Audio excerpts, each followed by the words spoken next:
সবাইকে সালাম। আপনাদের প্রতি আন্তরিক শুভেচ্ছা অভিনন্দন জানাচ্ছি। খ্রিস্টীয় প্রিয় ভাই বোনেরা, আমাদের অন্যান্য বন্ধু ভাই বোনদের সকলকে স্বাগত জানাই। আজ আমরা একটি গুরুত্বপূর্ণ বিষয় নিয়ে সংক্ষিপ্তভাবে ভাবতে চাই। বর্তমান বিশ্ব দিকে তাকালে আমরা যুদ্ধ, অস্থিরতা, নৈতিকতা, অবক্ষয় এবং প্রাকৃতিক দুর্যোগের মধ্যে দেখতে পাচ্ছি। অনেকের মনে প্রশ্ন জাগে, এই ঘটনাগুলি কেবল সময়ের স্বাভাবিক পরিবর্তন নাকি বাইবেলে এই সম্পর্কে কিছু বলা হয়েছে।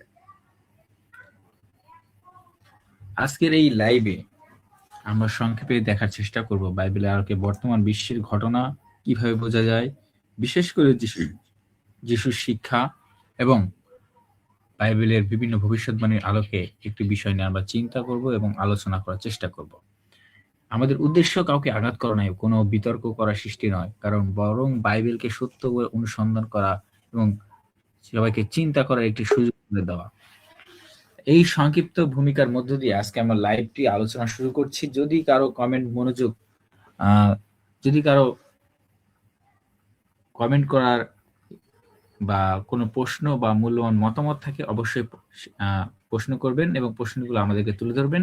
অবশ্যই আমরা আপনার প্রশ্নগুলোর জবাব দেওয়ার চেষ্টা করব এবং আলোচনাটি মন দিয়ে শুনবেন।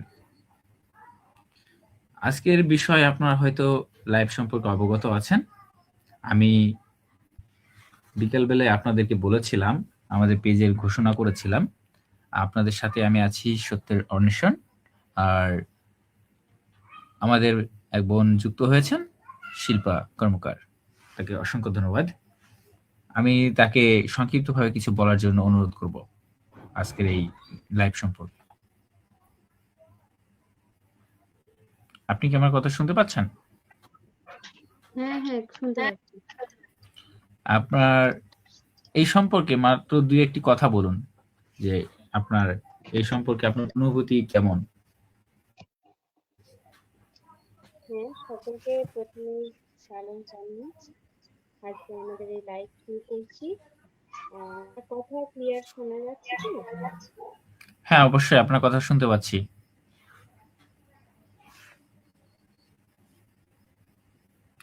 দুঃখিত, হ্যাঁ, ওনার একটু নেটওয়ার্ক জনিত কারণে মনে হয়তো উনি লাইন বিচ্যুত হয়েছে। তো আসুন আমরা আজকে যে বিষয় নিয়ে আলোচনা করব সেটা আমরা অলরেডি আপনাদেরকে ঘোষণা করে দিয়েছি। বর্তমান বিশ্ব পরিস্থিতি ও বাইবেলের ভবিষ্যৎবাণী, সেই বিষয় থেকে আমরা আলোচনার মধ্যে যাব বেশ কয়েকটি মথিলিখিত সুসমাচার 24 অধ্যায়, দানিয়েল অধ্যায় আর প্রকাশিত বাক্য এবং শেষের যেগুলো বিষয়গুলো আছে সেই বিষয়গুলো সম্পর্কে আমরা আলোচনা করব। তো আসুন আমরা একটু স্ক্রিন শেয়ারের মাধ্যমে যাই, দেখি আজকে আমাদের মূল বিষয় কি আছে। তো আজকের বিষয় আপনারা অথবা দেখা যাচ্ছে, যদি আপনাদের বিষয়ে কোনো কিছু জানার থাকে আমাকে অবশ্যই কমেন্ট করে জানাবেন এবং লাইভের মধ্য দিয়ে আমরা যে বিষয়গুলো দেখতে পাবো সে বিষয়গুলো আমরা আলোচনা করার চেষ্টা করব। আসুন আমরা ধীরে ধীরে লাইভগুলো দেখতে শুরু করি এবং লাইভের যে মূল আকর্ষণ আছে সেটা আমরা বোঝার চেষ্টা করি। যদিও খ্রিস্ট দৃষ্টিভঙ্গি থেকে বর্তমান বিশ্বের পরিস্থিতি রাজনীতির খুবই সংকটময়, অতএব আপনাকে ভাবতে হবে সেই ঘটনাগুলো কি কি আছে। আমরা আজকে সংক্ষিপ্তভাবে যদি তাকিয়ে দেখি, আজকের বিশ্ব একটি খুব অস্থির ও পরিবর্তনের সময় অতিক্রম করছে। যুদ্ধ, দুর্ভিক্ষ এবং প্রযুক্তির অভাব যে আছে, তো অভাবনীয় উন্নতি, মূল্যবোধের অবক্ষয় ঘটছে। এই বিষয়ে আমাদেরকে গভীরভাবে প্রশ্নের মুখোমুখি দাঁড় করিয়েছে। আমরা কি শেষ সময়ের মধ্যে প্রান্তে দাঁড়িয়ে আছি? খ্রিস্ট বিশ্বাস বাইবেল অনুসারে বহু এসব ঘটনা ঘটে গেছিল। এই পূর্ব থেকে এইসব ঘটনা আগে থেকে ঘটেই গেছে। এখন পুনরাবৃত্তি করে গেছেন যীশু খ্রিস্ট যেসব কথা বলেছে সেই সব কথার ভিত্তিতে আমরা এইসব কথা বলতে পারি। তারপরে আমরা যদি একটু তাকিয়ে দেখি সেকেন্ড স্লাইডে, এই আলোচনার মধ্যে আমরা কি কি শিখবো। এই আলোচনার মধ্যে আমাদের যদি খ্রিস্টের দৃষ্টিভঙ্গির মধ্যে থেকে দেখি, বর্তমান বিশ্ব পরিস্থিতির মধ্যে বিশ্লেষণ করবো যিশুর ও পৌলের ভবিষ্যৎবাণী কিভাবে বাস্তবে কাজ করছে এবং প্রতিফলিত হচ্ছে, তা আমরা দেখব। একজন খ্রিস্ট হিসেবে, একজন আপনার কি এই সময়কে কি করা উচিত, কি প্রস্তুতি নেবেন এই সম্পর্কে, এখন কি আপনার কি উপযোগী, সেটা আপনার কি খোঁজা উচিত, সেটা আপনি অবশ্যই খুঁজে নেওয়ার চেষ্টা করবেন। অবশ্যই আজকে আমরা চরম বিষয়ের যে অনিশ্চয়তা, বিভ্রান্তির মধ্যে চলছে কি যুদ্ধ। হ্যাঁ, ১ পয়েন্ট নাম্বার যুদ্ধ। এই যুদ্ধ দেখি আমরা সারা বিশ্বে এখন চলছে। ইরান ইরান বনাম হচ্ছে গিয়ে ইসরায়েল, সাথে আছে আমেরিকা। এই যুদ্ধের মধ্যে কি হয়েছে, রাজনৈতিক সংকট তৈরি হয়েছে। যেগুলো রাজনৈতিক দল ছিল তাদের মধ্যে মতভেদ তৈরি শুরু হয়ে গেছে। কি হয়েছে আবার, এই যুদ্ধের কারণে আর্থিক মন্দা শুরু হয়েছে, অর্থনৈতিকভাবে ক্ষতিগ্রস্ত। যেমন বিশ্ববাজারে আমেরিকার কি হয়েছে, ধস নেমে গিয়েছে। এরকম বহুত তেলের জ্বালানিতে বাংলাদেশে, কলকাতায়, পৃথিবীর বুকে সব জায়গাতে দেখছি তেল, গ্যাস সবকিছুর দাম বেড়ে গিয়েছে। আবার প্রযুক্তির ভয়াবহতা প্রভাব দেখতে পাই। যদি প্রযুক্তির ভয়াবহ যে প্রভাব যেটা আছে সেটা আমরা যদি দেখতে পাচ্ছি, সেই সেটা দেখার কারণে আমরা কি পাচ্ছি এখান থেকে, যে বিভিন্নভাবে প্রযুক্তির অপব্যবহার হচ্ছে। আবার প্রযুক্তির উপকারিতাও আমরা দেখতে পাচ্ছি। যেমন প্রযুক্তির বিনিময়ে উন্নত প্রযুক্তিবিদ, যখন ইরান কি পরিস্থিতির মধ্যে ছিল ভবিষ্যতে কয়েক বছর আগে, তখন দেখলাম ইরানের কাছে এত শক্তিশালী মিসাইল কিংবা পারমাণবিক বোমা ছিল না। এই প্রযুক্তির ফলে আজকে কি হয়েছে, তারা ভয়াবহ রূপ আকার ধারণ করেছে। অতএব আমাদের কি হচ্ছে, মানবিক নৈতিকতার ক্ষয় ঘটছে, ধর্মীয় সহিংসতা, পরিবেশ বিপর্যয় ঘটছে এবং ধর্মীয় বিশ্বাস প্রশ্নবিদ্ধ করছে আমাদেরকে। নৈতিকতার সহিত কি হচ্ছে, আমাদের দিন দিন সব হারিয়ে যাচ্ছে। আমরা আসলে কি সেই মূল পর্যায়ে আছি? আমরা যদি একটু তাকিয়ে দেখি, বিভ্রান্তির মধ্যে চলছে এই গোটা দুনিয়া, অর্থাৎ পুরো পৃথিবী যে যে বিষয়ের মধ্যে চলছে, এই সময় অনেকে প্রশ্ন করে এগুলো কি শেষ সময়ের চিহ্ন? ঈশ্বর কি সবকিছু নিয়ন্ত্রণে রেখেছেন? সত্যি কি তিনি আবার ফিরে আসবেন? তিনি কি আবার কামব্যাক করবে? এ ধরনের চিন্তা অনেকের মাঝে থাকে এই শেষ সময়ের কথা। এই সময়ে আমার কিছু কিছু জানা মতে আমার মনে হয় যে কিছু কিছু পাস্টররা এবং অনেকে বলে থাকেন, ধর্মযাজকরা এবং অন্যান্যরা বলে থাকে এই তো শেষ সময় চলে আসলো, এই বুঝি সেই ঘটনা ঘটতে শুরু হয়ে গেছে। কিছুদিন আগে আমি শুনলাম যে এ ধরনের। তো আমি একটু আমাদের বোন শিল্পার কাছে যাব, যে এই ঘটনা সম্পর্কে আপনি কখনো শুনেছেন যে এখনই মনে হয় শেষ ঘটনা, এখনই পৃথিবীর শেষ, এ ধরনের ঘটনা শুনেছেন আপনি? হ্যাঁ, আমি ক্ষমা চাইছি, আমি কিভাবে বেরিয়ে গেছিলাম আমি জানি না, মানে নেটের হয়তো সমস্যা হচ্ছিল। তো ঠিক আছে। এই বিষয়টা আমি অনেকটাই বললাম, তো বলার পরে যখন আমি লক্ষ্য করলাম যে আমি বেরিয়ে গেছি, মানে 2 মিনিট ধরে বলার পরে লক্ষ্য করছি যে আমি বেরিয়ে গেছি। যাই হোক, তো হ্যাঁ, এই বিষয়গুলো আমরা শুনতে পাচ্ছি এখন প্রচুর পরিমাণে, এবং মানুষ এতটা উদ্বিগ্ন হয়ে গেছে, আর চারিদিকে এই সুযোগটা নিয়ে অনেক পাস্টার বলুন বা বিভিন্ন বড় বড় চার্চের মানে এরা আহ বিভ্রান্তি ছড়াচ্ছে যে এবারে প্রভু যিশু চলে আসবে, এই বুঝি কালকে চলে এলো, এরকম। হ্যাঁ, এটা ঠিক আছে, এটা ভালো জিনিস যে মানুষকে সচেতন করা হচ্ছে, মানুষকে আহ মানে কি বলবো, রেডি করার জন্য একটা তাগিদে দেওয়া হচ্ছে, এটা ভালো জিনিস। কিন্তু একটা বিভ্রান্তি ছড়ানো হচ্ছে, এটা ঠিক জিনিস নয়। কারণ প্রভু যীশু নিজেই বলেছে আমি কখন আসবো সেটা আমার পিতা জানে, আর চোরের মতন আসবেন তিনি, ওরকম নয় যে। এবং এটাও লেখা আছে বাইবেলে যে আমরা যখন বুঝবো যে না, এটা আসার সময় নয়, তখন তিনি আসবেন, মানে আমরা যখন রিল্যাক্স মোডে থাকবো, এরকম। হ্যাঁ, ঠিক আছে। অনেক ধন্যবাদ আপনার মতামত প্রকাশ করার জন্য। আসলে বিষয়টি হচ্ছে, এই সময় অনেকেই ভাবতেছে যে এগুলো কি শেষ সময়ের চিহ্ন? আবার কে বলছে যে লাস্ট টাইম যে স্টাডি, এইগুলো কি সেই শেষ সময়ের পড়াশোনার মতন কিংবা কোনো কিছু? আবার ঈশ্বর কখন নিয়ন্ত্রণে রেখেছেন? আমরা কি নিয়ন্ত্রণের বাইরে চলে গেছি স্রষ্টার? আবার কি বলছে যিশু কি আসবে নাকি আসবে না? আমরা দ্বিমতের মধ্যে পড়ে যাই। তা অতএব আজকে যে বিষয়টা দেখব সেটা আসলে, হ্যাঁ, আমাদের শিল্পাবন একটি কথা বলেছেন যে মথিলিখিত সুসমাচারে যিশুর সরাসরি যে ভবিষ্যৎবাণী ছিল, মথিলিখিত 24 অধ্যায়, যেখানে বলছে একদম, যিশুর নিকটে শিষ্যরা জিজ্ঞেস করেছিল যে এই সব ঘটনা কখন ঘটবে তোমরা, আর যিশুর উত্তর ছিল তোমরা এই যুগের চিহ্ন কি? যদি আমরা বাইবেল থেকে যদি দেখি মথি লিখিত সুসমাচারতে 24 অধ্যায় 3 পদ অনুসারে এটা স্পষ্ট করে লেখা আছে। যিশু তাকে বলছে যে এটা কখন ঘটবে, শিষ্যরা তাকে জিজ্ঞেস করছিল। এখন এর মধ্যে আরেকটি কথা আছে, এটা তো গেল, এটার মাধ্যমে শুধু নয়, এর মধ্যে আরেকটি বিষয় আছে। বিভ্রান্তির মধ্যে তো অনেক বিষয় আছে, তার মধ্যে আরেকটি মূল বিষয় যেটা আছে, আহ এই যে যীশু খ্রিস্ট যে আসবে, এই আসার মধ্যে দিয়ে অনেকে বলবে যে দেখেন মথি লিখিত সুসমাচার তার 24 অধ্যায় 4-5 পদে এই বিষয়টা আমরা পাই যে অনেকে আমার নামে অনেকে আসবে, তাকে কি করবে, খ্রিস্ট বলে দাবি করবে, মানুষকে শিক্ষা দিবে ছদ্মনবী হিসেবে, এবং আহ, ভুল শিক্ষা, ভ্রান্ত শিক্ষা দিবে। কি কি হিসেবে? যে সেটা হচ্ছে যীশু খ্রিস্টের শিক্ষা। এই সম্পর্কে আপনার কি মতামত, যে আমি আপনার কাছে একটু জানতে চাইবো।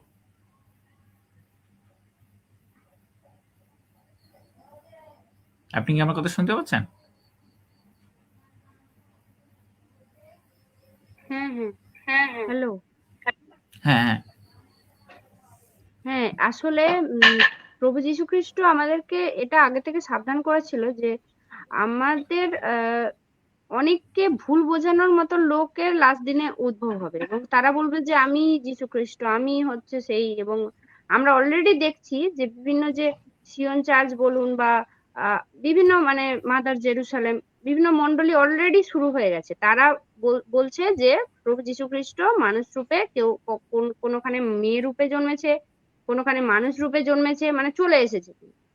এবং বিভিন্ন জায়গায় প্রভু যীশু খ্রিস্ট অলরেডি এসে গেছে। ঠিক আছে, এইভাবে মানুষকে বিভ্রান্ত ছড়াচ্ছে। আর এটা যে অল্প সংখ্যক মানুষ, আমরা ভাবছি যে হয়তো কয়েকজন এটা বিশ্বাস করবে, কিন্তু দুঃখের বিষয় প্রচুর লোক সেটা বিশ্বাস করছে এবং প্রচুর লোক বিভ্রান্তি হয়ে গেছে অলরেডি। অলরেডি তারা হ্যাঁ, ভেবেই নিয়েছে যে যীশু খ্রিস্ট চলে এসেছে। হুম। হ্যাঁ, আজকের বিষয় এরকম আছে, যেমন আমি শুনেছি সদাপুর একটি চার্চে মাতা ঈশ্বর আছে, তারপর বিভিন্ন জায়গায় চায়না থেকে জন্ম নিয়েছে, এরকম অনেক বিষয়। তো অতএব এই যেমন সর্বশক্তিমান ঈশ্বরের গৃহ বলে একটা আছে, সর্বশক্তিমান ঈশ্বরের মণ্ডলী। অবশ্যই, অবশ্যই। এখন আমি যে বিষয়টা বলছিলাম এখানে, আপনারা একটু ফলো আপ করবেন, দেখতে পাচ্ছেন আমার ডিসপ্লেতে, যে অনেকেই খ্রিস্ট বলে দাবি করবে। হ্যাঁ, তারা বলছে যে আমি আমেরিকাতে জন্ম নিয়েছি, আমি চায়নাতে হয়েছি, আমি ভারতবর্ষে হয়েছি, এরকম বিভিন্ন ভাবে তারা। আমি কিছু বছর আগে দেখলাম ভারতবর্ষে নাকি মেয়েরা বাথ পিসমো দিচ্ছে, এই বিষয়টা না আমার একটু খটকা লাগলো। তো এরা বলছে যে যীশু খ্রিস্টের একটি আবির্ভাব ঘটেছে, এরকম আর কি। তো আমি যতটুকু বিষয় দেখবো, আমরা যে এই এই যে বিষয়টা দেখবো যে সদ্য খ্রিস্ট যিশুর নামে যে আসবে, সেটা থেকে বিভ্রান্তি করবে, সেটার আত্মিক বিপদ, আমাদের কি আত্মিক বিপদ আসতে পারে, সেটা আমরা চিনবো কিভাবে, আমরা বুঝবো কিভাবে সেই যে সেই লোক, এটাই সেই লোক। অতএব তাহলে আমাদেরকে জানতে হবে, তাহলে একটি অস্থির আধ্যাত্মিকতা বিভ্রান্ত বিশ্বে আমরা কত বসবাস করছি, তাই না? এরকম একটি বিভ্রান্তমূলক, একটু আগে উনি বললেন আর কি, এটা এক দুজন নয়, বহু গুণে এগুলো হচ্ছে। এক দুজন নয়, বরং হচ্ছে শত শত হাজার হাজার মানুষ এগুলোর সাথে লিপ্ত হয়ে গেছে। এখন কি বর্তমান সময় কি জানেন, সত্য আর মিথ্যার আহ আমরা খুব কাছাকাছি, কোনটা সত্য কোনটা মিথ্যা এটা খুঁজে পাওয়া খুব মুশকিল। বরং হচ্ছে এটা এমন এক পর্যায়ে চলে গেছে, সত্যকে মিথ্যার মধ্যে থেকে বের করে টেনে আনা একদম দুষ্কর ব্যাপার হয়ে গেছে। অতএব এটা এমন ভাবে মিশে গিয়েছে যে খ্রিস্টের নামে কথা বলছে কিন্তু সবই সত্য, কিন্তু যীশুখ্রিস্ট তার পরিবর্তনের পূর্বসূচি চিহ্ন এগুলো খুব গুরুত্ব দিয়ে বলেছিলেন, বিভ্রান্তির যে বিস্তারের কথা। কিন্তু সেই ব্যক্তি কিন্তু গুরুত্ব মনোযোগ সহকারে এগুলো বলবেন না, তিনি অনবর বলতে বলতে থাকবেন। কিভাবে? যীশুখ্রিস্টের অনুকরণ করে। তিনি যে জোরভাবে বলবেন সেরকম কোনো কথা নয়, কারণ তিনি সতর্ক করেছিলেন। বাইবেল আমাদেরকে এই কথা জানাচ্ছে, মথি লিখিত সুসমাচার 24 অধ্যায় 4-5 পদ অনুসারে অনেকে আমার নামে আসবে, অনেকে আমাকে অনেক এবং অনেকে বিভ্রান্ত করবে, এটা স্বয়ং যীশু খ্রিস্টের কথা। তাই আমাদের বাইবেল এই যে কথা, যে ভ্রান্ত শিক্ষক থেকে আমাদের কি করতে হবে, দূরে থাকতে হবে। আর একটি বিষয় দেখবো আজকের আলোচনার মধ্যে দিয়ে, সদ্য খ্রিস্ট যে সদ্য নবী যে আসবে, তার নবীদের উত্থান, তাদের উত্থান হবে কিভাবে, পতন হবে, আমরা কিভাবে বিশ্বাসীদের মধ্যে বিভ্রান্ত করছে, সেগুলোকে বাঁচবো কিভাবে, একজন খ্রিস্টান হিসেবে আপনার সত্যের উপরে কিভাবে অটল থাকতে পারবেন, সে বিষয়ে আজকের বহু মানুষ এই ৩টা সত্যের উপরে যদি ১টা মিনিট করে বিশ্লেষণ করে, তাহলে তারা অনেক কিছু জানতে পারবে। তো আমি আমাদের শিল্পার কাছে যাব। এই বিষয়টা নিয়ে আপনি কখনো কি ভেবেছেন? যে এই যে ৩টি পয়েন্ট। হ্যাঁ, এগুলো নিয়ে তো আমাকে অলরেডি আমাদেরকে শিক্ষা দেওয়া হয়, এবং এই বিষয়টা নিয়ে আমি আগেও অনেকবার ভেবেছি, বিগত ২-৩ বছর কি তারও আগে থেকে। এবং আমরা চেষ্টাও করেছিলাম অনেক, যে আমাদের এখানে কলকাতাতে অনেক বাড়ি অলরেডি সেরকম হয়ে গেছে, এবং আমরা একটা পাড়াতে যেতাম, এবং মানে তাদের বাড়িতে ঢুকে বোঝার চেষ্টা করতাম ব্যাপারটা কি, এবং তারা দেখতাম যে বিভ্রান্ত হয়ে গেছে, তারা মনে করছে যে আমরা তাদের ক্ষতি করতে চাই, এবং দরজা লাগিয়ে দিত রীতিমতো আমাদেরকে দেখে, এবং চাবি দিয়ে দিত বাড়িতে, মানে ঢুকতে দিত না। মানে তাদের মাথায় ঢুকিয়ে দেওয়া হয়েছে যে যীশু খ্রিস্ট অলরেডি এসে গেছে, এবং তিনি মা রূপে এসেছেন, ঠিক আছে, মাদার জেরুসালেম যেটাকে বলছে। এবং মানে তারা কি করে, যেটা অ্যাকচুয়ালি তারা দুজন দুজন করে বের হয়। হ্যাঁ, আমার সাথে কিছুদিন আগে ট্রেনেও দেখা হয়েছিল। তারা দুজন দুজন করে বের হয়, এবং তারা কি করে, এক একটা মানে যারা অলরেডি বিশ্বাসী, যারা অলরেডি যীশু খ্রিস্টকে জানে, এমন নয় যে তারা জানে না, এরকম নয়, যারা অলরেডি যীশু খ্রিস্টকে জানে, তাদেরকে তারা টার্গেট করে, এবং তাদেরকে যখন টার্গেট করে, তাদেরকে এত সুন্দর মানে বাইবেলের বাক্য দিয়ে বোঝাবে, যে আপনি যদি বাইবেলের বাক্য গভীরভাবে না পড়ে থাকেন, না জেনে থাকেন, আপনি নিজেই বিভ্রান্ত হয়ে যাবেন, এরকম ভাবে। এবং মানে কি বলবো, আমরা সেই সত্যের উপর তখনই অটল থাকতে পারবো যদি আমরা বাইবেলের বাক্যটা গভীরভাবে পড়ি। মানে আমি বিষয়গুলো অনেকদিন আগে থেকে ভাবতাম, এবং আমি চেষ্টাও করেছি আটকানোর, এবং তারা রীতিমতো আমাকে ফোন করে। হ্যাঁ, ওই আমার নাম্বার নিয়েছিল এরকম অনেকজনই, ট্রেনে আর কি, হ্যাঁ, তারা ঠিক আছে। মানুষ কিন্তু বোঝানোর জন্য। তারা কোন চার্চের সাথে সদস্য? হ্যাঁ, একটা ছিল বাড়ি আমাদের যে মানে কলকাতাতে সামনেই একটা চার্চ আছে। আমাকে ঠিকানা দিয়েছে, যে কোনখানে তাদের চার্চ আছে আমি জানি, ঠিকানাও দিয়েছে। আর অবশ্যই। আমাকে মানে রীতিমতো ফোনে মানে ফোন করে করে বলতো যে আমি কি আপনার বাড়ি যাব, বা আমি বলতাম না, এখন আমি ব্যস্ত আছি, আমি সময় হলে। আর আমি এটা একবার নয়, প্রায় 12 থেকে 13 বার এদের সাথে মুখোমুখি হয়েছি। রীতিমতো আমার সাথে অনেক ডিবেটও হয়েছে, ট্রেনের মধ্যেই কথা কাটাকাটি হয়েছে। তো আমি এটাই বলতে চাই যে যদি বাইবেল গভীরভাবে কেউ না পড়ে, বা পবিত্র আত্মা দ্বারা না চলে, তারা ইজিলি এদের কথাতে বিভ্রান্ত হয়ে যাবে, এটুকু গ্যারেন্টি। হ্যাঁ, অবশ্যই। এখন যে বিষয়টা আমরা দেখলাম যে তিনি বিষয়টির উপর খুব জোর দিয়েছেন যে আসলে আমাদের এইখানে যে ৩ নম্বর যে পয়েন্টটা ছিল, একজন খ্রিস্টান হিসেবে আমরা কিভাবে সত্যের উপর অটল থাকতে পারি। আমরা যদি সঠিকভাবে বাইবেল না জানি, তাহলে কিভাবে সত্যের উপর দাঁড়িয়ে থাকতে পারবো? সেই আমাদের সত্যের বেস, ভিত্তি কোনটা? বাইবেল, আমাদের বিশ্বাস। এখন একজন যদি প্রতারক, ভণ্ড যদি এসে দাবি করে, সেই ভণ্ডের কথা আমরা সব বিশ্বাস করতে বাধ্য হব। তাই এখন সেই বিশ্বাস থেকে আমরা বাদ পাওয়ার জন্য আমাদের কি করতে হবে? অতিরিক্ত পরিমাণ বাইবেল পড়তে হবে, খ্রিস্ট সম্বন্ধে জানতে হবে। এবং এটা নয়, আমি একটু আগে বলেছিলাম, অনেকেই নিজেকে ঈশ্বর বলে প্রেরিত দাবি করেছিলেন, এমনকি খ্রিস্ট। আমি বলবো আমি নিজেই খ্রিস্ট। আপনারা ইতিহাস যদি ঘেঁটে দেখেন, সেখানে আপনি দেখতে পাবেন যে বহুজন লোক আছে, বহুত লোকজন আছে। আমি কয়েকজনের নাম বলবো।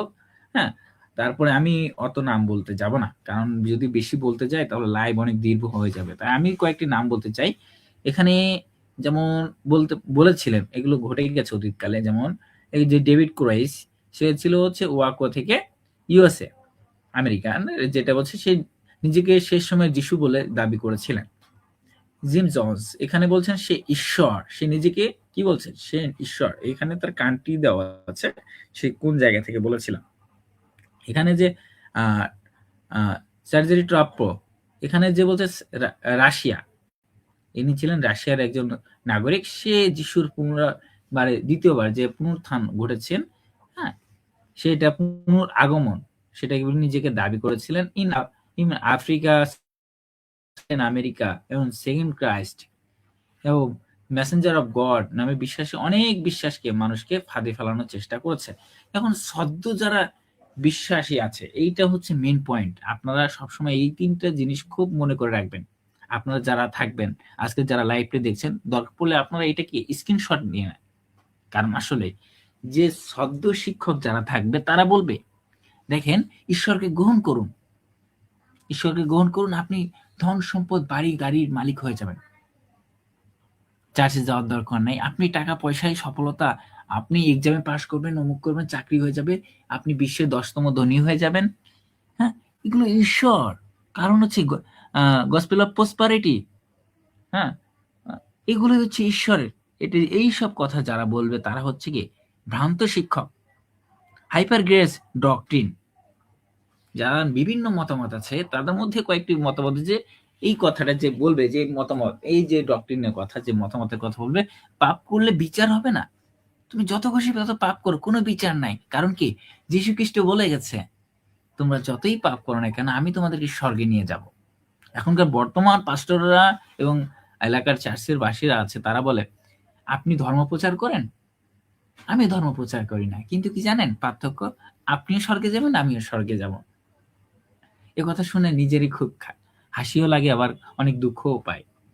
যীশু খ্রিস্ট কখনো বলেছে তোমরা বারবার পাপ করো এবং আমি বারবার ক্রুশে জীবন দিব, তোমাদেরকে বারবার করে উদ্ধার করব? তিনি একথা কখনো বলেননি। আমি স্পষ্ট করে বাইবেল থেকে ২-১ টি রেফারেন্স উদাহরণস্বরূপ বলি। যখন ব্যভিচারী মহিলাকে, মথিলিখিত সুসমাচার ৫ অধ্যায় এখানে পাবেন। ব্যভিচারী মহিলাকে কি করেছিলেন? তারা এনেছিলেন যীশুর সামনে পরীক্ষা করার জন্য। তিনি তাকে বলেছিলেন যে, আমি তোমাকে পাপ বলে দোষী করছি না, আর তোমাকে কেউ দোষীও করেনি, অতএব তুমি এই পাপ আর কখনো করবে না। এখানে লাস্ট ওয়ার্নিং দিয়েছে। এখানে তিনি একটি শেষ কমান্ড দিয়েছেন, তুমি আর পাপ করো না। যখন জেরুজালেমের পথে তিনি হাঁটছিলেন তখন একজন অন্ধ ব্যক্তিকে দেখতে পেয়েছিলেন, জন্মান্ধ। জন্মান্ধকে ব্যক্তিকে দেখার পরে তাকে বলেছিলেন যে তুমি শিলের পুকুরে যাও, চোখ ধুয়ে ফেলো। সেখানে যায়, সে চোখ ধুয়ে ফেলে এবং পরবর্তীতে সে কি হয়, সেই চোখ থেকে মুক্তি পায়। তখন পরবর্তীতে দেখা হয়, যখন পরবর্তী দেখা হয়েছিল, সে বলছিল যে তুমি আমাকে কি বিশ্বাস করো? সেই প্রভু তিনি কে? সেই ব্যক্তি তিনি নিজেই। যীশু খ্রিস্টকে তিনি গ্রহণ করেছিলেন। তিনি কিন্তু জানতেন না তিনি কে ছিলেন। তিনি আমার চোখ খুলে দিয়েছেন, তিনি নবী। এরকম অনেকে আছে। আরেকটি বিষয় দেখি, বৈশ্যদা পুকুর ঘাটে ৩৮ বছর একজন রোগী ছিলেন। সেই রোগী ওইখানে পুকুরে স্বর্গদেশে পানিকে কম্পন করতেন। কম্পন করার ফলে কি করত? ওই পানিগুলো অর্থাৎ জলগুলো কেঁপে উঠত। যে পথে নামতো সে সুস্থ হয়ে যেত। যীশু খ্রিস্ট জানতেন যে ওইখানে একজন রোগী আছে। তাকে বিশ্বাসের সহিত বললেন, আপনি কি সুস্থ হবার জন্য এখন বলছে? তিনি উত্তর করে বললেন, এমন কেউ লোক নেই যে আমাকে সুস্থ করবে, আমাকে ধরে নামিয়ে দিবে, এমন কেউ লোক নাই। আমার এমন কোনো লোক নেই যে স্বর্গদূত জল কাঁপানোর সাথে সাথে আমাকে নামিয়ে দিবে। তখন বললেন, যীশু খ্রিস্টের মুখ ওর দিকে তাকিয়ে এবং ওই রুগীর দিকে তাকিয়ে বললেন, যাও তোমার বিছানা তুলে হেঁটে চলে যাও। হ্যাঁ, তার কথার জোরে সে এই কাজটি করেছিলেন এবং পরবর্তীতে তার সাথে দেখা হয়েছিল, তিনি বলেছিলেন, তুমি আর পাপ করো না, আমি তোমাকে দোষী করছি না।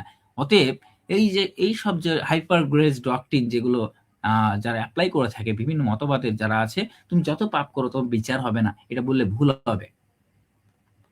গ্রেস এমনিতে পাওয়া যায় না, কারণ পাপের লাইসেন্স যীশু খ্রিস্ট কেন, পৌলও দিয়ে থাকেননি, স্বয়ং ইয়াওয়ে তিনিও দিয়েও থাকবেন না। আরেকটি বিষয় আছে যে নিউ রেভেলেশন মুভমেন্ট যখন বাইবেলের কথাকে বাইবেলের বাইরে নতুন কোনো কিছু বলবে, বাইবেলের অর্থটাকে নতুনভাবে সাজিয়ে নিজের মতো গুছিয়ে বলার চেষ্টা করবে, তখন সেই বিষয়টা কি হবে? ঈশ্বরের কথার বাণী বলে প্রচার করবে, কিন্তু আসলে সেটা ঈশ্বরের বাণী না। এই যেমন মাতা ঈশ্বর যে প্রমাণ করে থাকে বিভিন্ন এলাকায়, চায়নাতে অমুক জায়গাতে হচ্ছে, বিভিন্ন কথার যুক্তি আকারে বোঝানোর চেষ্টা করছে। দেখো, ঈশ্বরের যদি সন্তান থাকে তাহলে তার অর্থাৎ মাতাও আছে। এরকম বিভিন্ন কথা তাদের মাধ্যমে বলে থাকে। এইসব হচ্ছে ভ্রান্ত শিক্ষা, তাছাড়া কোনো কিছু না। খ্রিস্ট ধর্মের মধ্যে এগুলো সরাসরি চলে যাচ্ছে। এখন যারা বলে থাকে আরেকটা বিষয় যে যিশুই খ্রিস্ট যথেষ্ট, হুম? অনেকের ক্ষেত্রে অনেকে আবার এই ভ্রান্তভাবে প্রচার করে যীশু খ্রিস্ট একমাত্র সত্য নয়, যীশু খ্রিস্ট দ্বারা আর কোনো কিছু নাই। যিশুর পরিবর্তে নতুন মাধ্যম আছে, নতুন ওয়ে আছে, যিশুর পরিবর্তে আর নতুন উপাসনা লোক আছে। আমি ইদানিং দেখতে পাচ্ছি লর্ড লুসিফারের কিছু লোক বেরিয়েছে বাংলাদেশে এবং কলকাতার মাঝে। তারা কি শয়তানের পূজারী। তারা নাস্তিকদের সাথে মিশে এবং মুসলিমদের সাথে মিশে তারা এই ধরনের কার্যক্রম চালু করছে, কিন্তু যিশুর পরিবর্তে নতুন মাধ্যম তারা খুঁজতেছে। এটা আসলে ঠিক না। কারণ যীশু খ্রিস্ট নিজে বলেছেন, আমি পথ, সত্য ও জীবন। আমার মধ্যে দিয়ে যে কেউ আসে সে পিতার নিকটে অবশ্যই যাইতে হবে। কারণ এই যে এই কথাগুলো যে শুনে এবং পালন করে, যে যীশু খ্রিস্ট নিজে বলেছে, আমার মাতা-পিতা কারা? যে আমার বাক্য শুনে এবং পালন করে, তারাই হবে কি? সে আমার মাতা-পিতা। বরং বিভ্রান্তমূলক প্রচার হতে আপনারা বিরত থাকুন। বহু লোক অনুসরণ করবে, কিন্তু তোমরা সে পথে যাবে না। প্রেরিত লিখিত সরি আ পিতর লিখিত সুসমাচার ২ অধ্যায় ১ পদ অনুসারে এই বিষয়টি। এখন আমি শিল্পা বোনের কাছে যাব। আসলে কি আমি যে ৪ টি পয়েন্ট বললাম, এই ৪ টি কি আসলে আপনার কাছে সঠিক বলে মনে হচ্ছে? হ্যাঁ, একদম, একদম। অবশ্যই আমি দেখেছি তারা মানে প্রচুর পরিমাণে এই ধন সম্পদ সফলতা এগুলো নিয়ে বলে বলে প্রচুর পরিমাণে। তারপরে এই বিষয়টাও বলে যে পাপ করলে কোনো বিচার হবে না। হ্যাঁ, আর ঈশ্বরের বাণী মানে ওনারা বেশি ফোকাস করে যে শুধু যিশুর দ্বারা তুমি উদ্ধার পাবে না বা এরকম, মানে মাধ্যম আছে। এইসবই একদম। অ্যাকচুয়ালি এরকমই আরকি। শয়তান কিভাবে প্রলোভিত সহজে করতে পারে সেই ধরনের আচরণবিধি তারা বেশিরভাগ ফলো আপ করে থাকে। অ্যা সত্য কথা এটাই। আ আরকি। আ আমাদের ভাইয়ের কাছে জানতে চাইবো, এই ঘটনা সম্পর্কে আপনার কোনো মতামত আছে ভাই?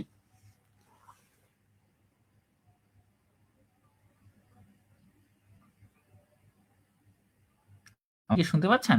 যদি শুনতে পান আমাকে রেসপন্স করবেন কাইন্ডলি। ওকে? তার মনে হয় মাইক্রোফোন বন্ধ। তো আমরা দাদা নেক্সট আপনি স্লাইডে যাব। ইব্রাহিম ভাইকে বলছেন তো? উনি হ্যাঁ, হয়তো হ্যাঁ, বুঝতে পারছেন। Okay, Uh, okay. Emmanuel, praise the Lord. Praise the Lord.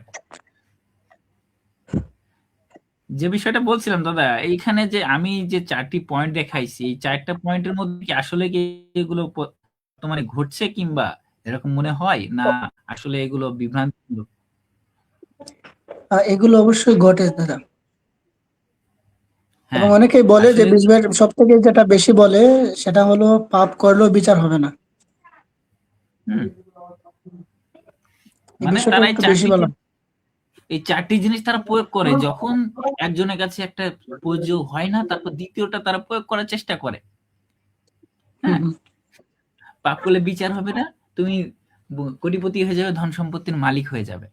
আর কোনো দরকার নাই। যাও বিন্দাস লাইফ উদযাপন করো, জীবনযাপন করো। এরকম কিছু। হুম, হুম। যারা এন্টিক্রাইস্ট তারা তো বিভিন্ন রকম কথাবার্তা বলবে। আসলে এই যে এইগুলো বিভ্রান্তমূলক, আমাদের কি এই বিষয় থেকে কি করতে হবে? আমি একজন খ্রিস্টান হিসেবে আমাদের করণীয় কি? আপনার মনে হয় কি? আসলে আ আমরা একজন খ্রিস্টান হিসেবে এইসব থেকে বাঁচবো কিভাবে? আপনার কি ধারণা আসতে পারে? তা তো অবশ্যই বাঁচতে তো হবে। অতএব আমাদের কি করতে হবে? সত্যকে জানতে হবে। অবশ্যই। সত্যকে জানতে হবে। আর তোমার সেই বাক্য সত্য। কারণ যোহন লিখিত সুসমাচার ১৭ অধ্যায় ১৭ পদ একই বলছে। যোহন লিখিত সুসমাচার ১৭ অধ্যায় ৩ পদ বলছে, সেই খ্রিস্টকে জানতে পারাই হচ্ছে আসল সত্য এবং কাজ। আপনাদের কাছে যদি বাইবেল থাকে, অবশ্যই বাইবেল খুলে দেখবেন। আর যারা বাইবেলের রেফারেন্স চান, আমি দেখাইতে পারবো। আপনারা সেই সত্যকে জানার জন্য আপনাদেরকে বিশেষভাবে অনুরোধ করা হচ্ছে। প্রতিদিন কি করে আত্মিকভাবে প্রস্তুতি জেগে থাকো। আমরা ১০ কুমারীর যদি আ গল্প শুনি, তাহলে কিন্তু এখানে কিন্তু যারা সচেতন ছিল, তারা কিন্তু স্বর্গের রাজ্যে প্রবেশ করে, অর্থাৎ কোরআনে ওই যে বরের সাথে তারা সেই জায়গাতে পৌঁছাতে পেরেছিল। অতএব আমাদেরকে প্রার্থনায় দৃঢ় হতে হবে, আত্মিকভাবে প্রস্তুতি নিতে হবে। এখন বিষয় আছে, আমাদের হিন্দু ভাইরা বলে, মুসলিম ভাইরা বলে, আসলে কি তোমরা তোমাদের ধর্ম নিয়ে থাকো, আমাদের আমার ধর্ম নিয়ে থাকতে দাও। কেন? হুম, আমি বলবো, আমার বাইবেল এটা বলে যে ১ম নিশ্চিত ৫-২১ পদ, তোমরা সব শিক্ষা যাচাই করো, কোনটা ভুল তাদেরকে সেটা ধরিয়ে দাও, কোনটা সঠিক তাদের চোখে আঙ্গুল দিয়ে দেখিয়ে দাও। আমেন। আমেন। আমি তাই বলবো, অবশ্যই আপনারা সব শিক্ষাকে কি করবেন? যাচাই করবেন। আমি আমার কথা বলছি না, বরং বাইবেলের কথা বলছে। আপনাদের নিকটে যদি বাইবেল থাকে, অবশ্যই খুলে দেখবেন। এখন বিশ্বস্ত শিক্ষক ও মণ্ডলীর সঙ্গে থাকা। এখন পৃথিবীর বুকে অনেক মণ্ডলী আছে, অনেক ভ্রান্ত চার্চ আছে। তাদের সাথে কি আপনি উঠা বসা কষবেন? যদি তাদের নিয়ম কানুন যদি আপনার কাছে না ভালো লাগে? অবশ্যই না। না। কারণ তাদেরকে চিহ্নিত করতে হবে। যীশুখ্রিস্ট যখন ছিলেন ফরিসীদেরকে তিনি চিহ্নিত করে দিয়েছিলেন। ফরিসীদেরকে তিনি চিহ্নিত করে দিয়েছিলেন, তোমরা তাদের থেকে শিখো, কিন্তু তাদের মতো গ্রহণ করো না। বরং আরেকটি বিষয় আছে যে আমরা তাদের থেকে যা কিছু শিখবো, বিভ্রান্ত হলেও সেগুলো কি করতে হবে? প্রার্থনার মাধ্যমে আমার ঈশ্বর যেটা আছে তার মাধ্যমে কি সংশোধন করতে হবে, সেই পাওয়ারের মধ্য দিয়ে। আমি যেন আমার প্রার্থনার মধ্যে আমি যেন নিজেকে সংশোধন করতে পারি যিশুর প্রেম দ্বারা। সেটার জন্য সংক্ষিপ্তভাবে হলেও যেন আমরা নিজেকে সংশোধন করতে পারি। তাই বাইবেলের কথা বলে মথি লিখিত সুসমাচার 24 অধ্যায় 23 থেকে 27 পদ অনুসারে কেউ যখন বলবে দেখো সে এখানে ওখানে, তোমরা তখন বিশ্বাস করো না। এটা কি আমার কথা? এটা আমার কথা না, এটা বাইবেলের কথা। বাইবেল। বাইবেলের কথা। অতএব এখানে যে এই 5টা পয়েন্ট আছে, 5টা পয়েন্ট কি বর্তমানের সাথে খুবই সাময়িকভাবে উপযোগী? আপনারা কি মনে করেন যে এটা আমাদের বর্তমান সময়ের জন্য একান্ত খুব জরুরি বিষয়? অবশ্যই। অবশ্যই। কিন্তু আমাদেরকে আরো বেশি জানতে হবে।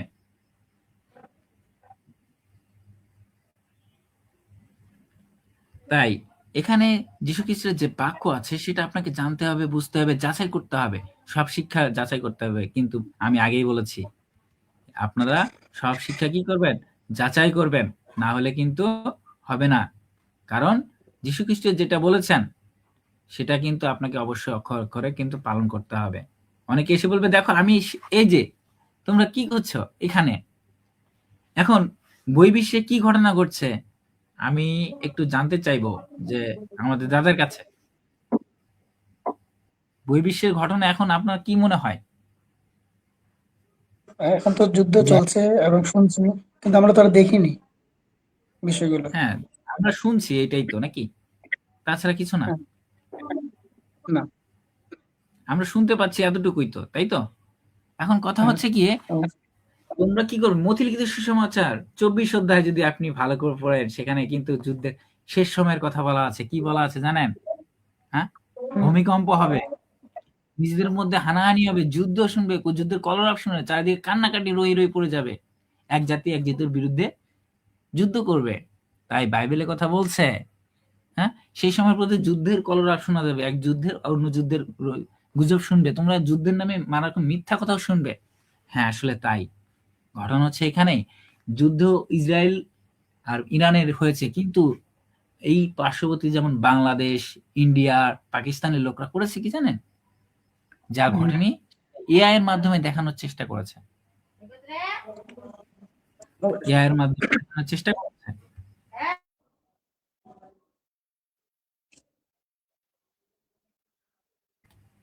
এআই এর মাধ্যমে দেখাইছে কি বিভ্রান্তকর অবশ্যই। অবস্থা। তারা যা ঘটেনি সেটাও দেখাচ্ছে। এ বলছে ইরানের কাছে এমন মিসাইল আছে যেটা যদি এখনই নিক্ষেপ করে তাহলে পুরো পৃথিবী ধ্বংস হয়ে যাবে। আবার বলছে ইসরায়েলের কাছে এমন জিনিস আছে যেটা যদি মারা হয় পুরো পৃথিবী তছনছ হয়ে যাবে।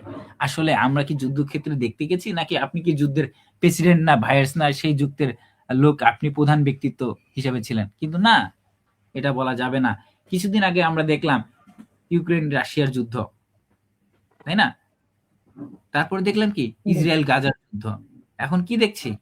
ইরান ইসরায়েলের যুদ্ধ, সাথে আমেরিকা আছে। বিশ্বব্যাপী কি একটি উত্তেজনা সৃষ্টি হয়েছে, বিরাট একটি উত্তেজনা, যা বললে শেষ হবে না। আপনারা আপনার চোখের সামনে দেখছেন এই ঘটনাগুলো আসলে সত্য। একটা কি তোলপাড় শুরু হয়ে গেছে। এই যুদ্ধের কথা যদি আমরা বলতে, যুদ্ধের অস্থিরতা, এটা বাইবেলে স্পষ্ট। আমাদের বাইবেল ভবিষ্যৎবাণী স্পষ্ট করছে। দেখেন বাইবেলের ভবিষ্যৎবাণীর বাস্তবায়ন কিভাবে করছে। মথি লিখিত সুসমাচার 24 অধ্যায় 6 থেকে 7 পদ। প্রতিদিনই সংবাদ জন্য আরেকটি যুদ্ধ হবে। আমরা সকালবেলা উঠেই কি করি? News paper, television, online TV, এগুলো আমরা ফেসবুকে দেখি কি হচ্ছে, নতুন নতুন একটি সংবাদ শুরু হচ্ছে।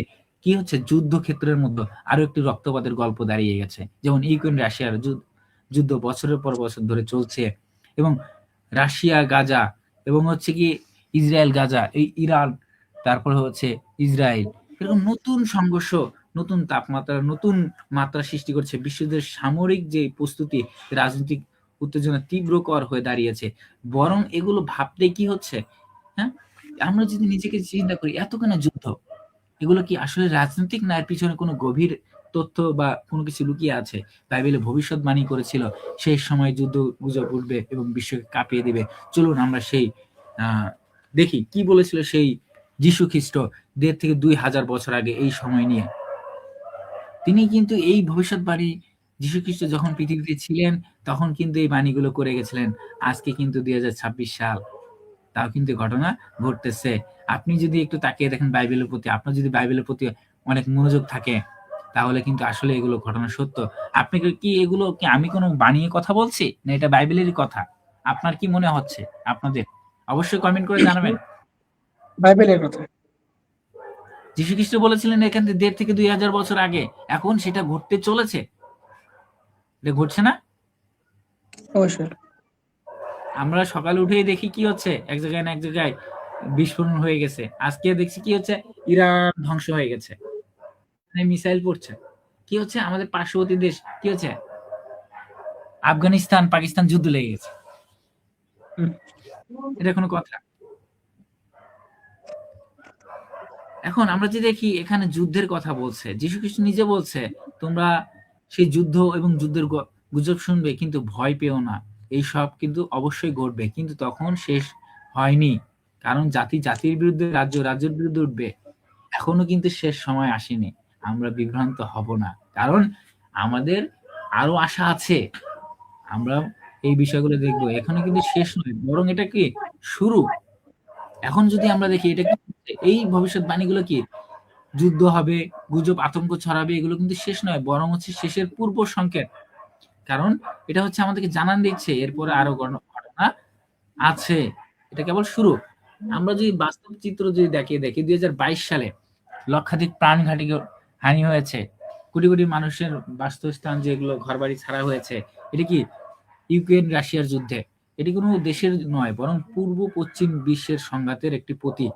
এখানে আমরা কি বাইবেলের বাস্তব চিত্রে আজকের সাথে মিলিয়ে কি আমরা যদি আবার তাকিয়ে দেখি বাইবেলের যে চিত্র, আজকের যে বিশ্ব, বাইবেলের যে ভবিষ্যৎবাণী প্রফেসি গুলো ছিল, ইসরায়েল গাজা ২০২৩-২৪ সালে হাজারো মানুষ নিহত হয়েছে বাইবেলের মাটিতে, রক্তপাত। বাইবেলের যে শহর ছিল যেটা জেরুজালেম, সেই মাটিতে কি হয়েছে, মানব সৃষ্টির একটি গুরুত্বপূর্ণ বার্তা পেয়েছে, সেখানে হাজার হাজার মানুষ মারা গিয়েছে। আবার আমরা যদি তাকিয়ে দেখি বর্তমানে আজকে কি হচ্ছে, ইসরায়েল বনাম কার যুদ্ধ হচ্ছে আপনারা বলবেন? হ্যাঁ, ইরানের। সেখানে বাস্তব চিত্র কি দেখেন, আজকে ইরানের পাশে কে কে আছে? চীন আছে, তাইওয়ান আছে, উত্তর কোরিয়া আছে। আপনার কিম জং এর নাম শুনেছেন তাই না? শোনা যায় না? অবশ্যই শোনা যায় কিম জং এর নাম। এই কিম জং কোন দেশের? এই উত্তর কোরিয়া। হ্যাঁ, তেমনি আফ্রিকা। আমি কাউকে বলবো না যে আমি বর্তমান প্রেক্ষাপটের সাথে এ করছি, কিন্তু আসলে বাস্তবতা লক্ষণ এটা। আমার যে স্লাইডটা একদম 100% বর্তমান সময়ের জন্য একদম 100% উপযোগী। কি হচ্ছে বর্তমান সময় কি দেখতে পাচ্ছি, পারমাণবিক যে প্রস্তুতি, পারমাণবিক যে সামগ্রীর প্রস্তুতি চলছে, কি সামরিক যে খরচ বেড়ে যাচ্ছে, এবং ইউএনও শান্তির কথা বাস্তবে ব্যর্থ হচ্ছে। যেগুলো শান্তি রক্ষার্থে যারা ছিলেন তারা আসলে সেগুলো কি করছে, সেগুলো থেকে তারা ব্যর্থ বলে ঘোষণা করছে। বর্তমান সময়ে যদি আমরা তাকিয়ে দেখি ভাই, আসলে কিন্তু সত্য বলে ঘটনা ঘটেই যাচ্ছে বর্তমান সময়ে। এখন ইউক্রেন আর রাশিয়া যে তাদের পাশাপাশি কাঁধে ইরানের পাশে দাঁড়িয়েছে। দেখেন এই যে উপরে দেখছেন, ইরানকে সাহায্য করছে কোন কোন দেশ, এগুলো না বর্তমান সময়ে পারমাণবিক অস্ত্র, ক্ষেপণাস্ত্র নিয়ে কিন্তু খরচ বেড়ে যাচ্ছে, তাই কিনা? আমরা বহির্বিশ্বে যদি একটু তাকিয়ে দেখি, আসলে সত্য ঘটনা এগুলো ঘটতেছে বর্তমানে। এখন যে বাইবেলের প্রেক্ষাপট অনুসারে যীশু খ্রিস্টের যে বাক্য, যে তিনি এই কথা বলেছিলেন, দ্বিতীয় তিমথিয় ৩:১ অনুসারে শেষ সময়ে সেই দিনগুলো কঠিন সময় আসবে। যীশু খ্রিস্টের কথা বলেছিলেন এসব যুদ্ধের মধ্যে ভয় নাই, বরং সতর্কতা, আত্মিক প্রস্তুতি নেওয়া। কারণ লাল ঘোড়ার শহর যখন যুদ্ধ ও রক্তের প্রতীক হবে, অনেক ব্যাখ্যায় যুদ্ধ এবং বিশৃঙ্খলা ভবিষ্যৎবাণী দেখা যাবে, তখন আমরা দেখতে পাবো সেই ঘটনাটি ঘটতেছে। প্রকাশিত বাক্য 6 অধ্যায় 3 থেকে 4 পদ। আসলে আমরা ওই বিষয়ে যদি তাকিয়ে দেখি আসলে সত্য ঘটনা কি এখন হচ্ছে, তাই না? অবশ্যই আমরা যদি সেই ঘটনাগুলো দেখি প্রকাশিত বাক্যের মধ্যে রেভেলেশনের, সেগুলো থেকে এখান থেকে মিল পাচ্ছি। আজকের দিন নয়, এগুলো বহুত দিন আগে এখান থেকে যীশু খ্রিস্ট 2500 বছর পূর্বে বলে গেছে, সেটা এখন বর্তমানে সেগুলো ঘটছে। এটা আমার কথা না, এটা হচ্ছে বাইবেলের কথা। ভাই, আপনি যদি একটু মনোযোগ দিয়ে আমাদের আজকের এই লাইভটা যদি দেখেন, এখান থেকে 10 বছর পরে কি ঘটনা হবে আপনাদের মনে একটা আইডিয়া চলে আসবে। আমরা যারা বিশ্বাসী আছি খ্রিস্টিয়ান, আমরা ভয় পাবো না, বরং বিশ্বাসে স্থির থাকবো। কারণ বাইবেলের কথা বলছে 2 তিমথিয় 1 অধ্যায় 7 পদ অনুসারে আমরা প্রার্থনায় স্থায়ী হব। রোমিও তার 12 অধ্যায় 12 পদ অনুসারে শান্তির বার্তা বহন করব, যীশু খ্রিস্টের বার্তা, সে মথি 5 অধ্যায় 9 পদ অনুসারে শেষের সময় যে উপলব্ধি করব, সে সুসমাচার প্রচার করব। কারণ সেই কথা আমাদেরকে দিয়ে গেছেন। মথি লিখিত সুসমাচার 28 অধ্যায় আমরা ফলো আপ করি, সেখানে যীশু খ্রিস্ট আমাদের একটা নৈতিক দায়িত্ব দিয়ে গেছে, সবার উপর একটি দায়িত্ব দিয়ে গেছে। সেই দায়িত্বটা কি? তোমরা গ্রামে গ্রামে যাও, সুসমাচার প্রচার করো, যীশু খ্রিস্টের নামে তোমরা পিতা পুত্র পবিত্র আত্মার বাপ্তিস্ম দাও এবং আমার নামে সুসমাচার প্রচার করো। তিনি আমাদেরকে এই দায়িত্ব দিয়ে গেছেন। আমরা শেষ সময় সেই এসে দাঁড়িয়েছি, যদিও বা এই অবশ্যই পালন করব। আসলে কি আমার কথা নিজের কথা মনে হচ্ছে না? এগুলো বাইবেলে আসলে এগুলো লিখিত আছে। আপনারা কি মতামত করেন? অবশ্যই কমেন্ট করে জানাবেন। আর স্টেজে যারা আছেন অবশ্যই বলবেন যে এগুলো কি আমার কথা না বাইবেলীয় কথা। বাইবেলের আমাদের মাঝে জেমস দা আসছেন, খুব অসংখ্য ধন্যবাদ। তো জেমস দার কাছে জানতে চাইবো যে আসলে পারমাণিক যে বিষয়গুলো ঘটনা ঘটছে, এটা কি আসলে বাইবেলে উল্লেখিত আছে মনে করেন, না আপনি এগুলো যীশু খ্রিস্ট আগে থেকেই বলে গেছিলেন? সবাইকে শালোম আলাইকুম। উপস্থিত সবাইকে ধন্যবাদ আপনাদেরকে সুন্দর এই সুযোগের জন্য। আমরা এখানে আপনি উল্লেখ করে দিয়েছেন পবিত্র বাইবেলে, আর আমরা মথি 24 অধ্যায় তো জানি যে যুগের বা কালের যে শেষ সময় পবিত্র বাইবেলে প্রভু যীশু খ্রিস্ট যে ভবিষ্যৎবাণীগুলা করে দিয়েছেন, এটা সম্পূর্ণটাই বাস্তবায়িত হচ্ছে। আমাদের কথাবার্তা হয়তো ভুল হতে পারে, কিন্তু প্রভু যীশু খ্রিস্টের যে ভবিষ্যৎবাণী সেটা ফলতে হবেই। কোন ভাববাদীর কথা হয়তো আগে এবং পিছে হবে, কিন্তু প্রভু যীশু খ্রিস্টের যে ভবিষ্যৎবাণীগুলা সেটা অক্ষরে অক্ষরে পালিত হবে। আর আমরা পুরাতন নিয়মে যদি দেখি, ইহেজকেল পুস্তকে 49 অধ্যায়ে আমরা ওখানে দেখতে পাবো 35 থেকে 39 পর্যন্ত। ওখানে এই যে এখন যেটা হচ্ছে মিডল ইস্টে ইরানের সঙ্গে যে যুদ্ধ হচ্ছে, এই বিষয়টাও উল্লেখ আছে। ইরানের অবস্থা শোচনীয় আসবে। ইরানের আসলে পারস্য যে এলম নামে একটা দেশ, পারস্য এখন পুরা ইরানের ভিতরেই পড়ে গেছে। সেটা এলম দেশটার নামে ভবিষ্যৎবাণী করা আছে। এটা নিয়ে অনেক কথা হচ্ছে, এবং এখানেও অতীতেও ছিল যে যখন প্রেরিত শিষ্যরা সবাই একত্রিত ছিল, সেই সময় ওই যে পরভাষা যখন আসে পঞ্চসপ্তমীর দিনে, তখন সেখানে ইরানির যে পাশে যে এলম যে দেশটা, ওই তাদেরও নাগরিকরা এই ইসরায়েলে গেছিল। তারা প্রভুর বাণী শুনে বিশ্বাস অর্জন করেছিল অনেকে। ওইখানে কিছু ইহুদিও ছিল, অইহুদি ছিল, যারা ওইখানে বসবাস করত। তবে এই বাইবেলে এই বিষয়গুলোর নামগুলা উল্লেখ পাওয়া যায়, নতুন নিয়মেও পাওয়া যাচ্ছে, পুরাতন নিয়মেও পাওয়া যাচ্ছে। সেই হিসাবে শুধু আমরা মনে করি যে ইরান না, মিডল ইস্ট না, সারা বিশ্বেই তো এখন যুদ্ধ বিগ্রহ চলছে।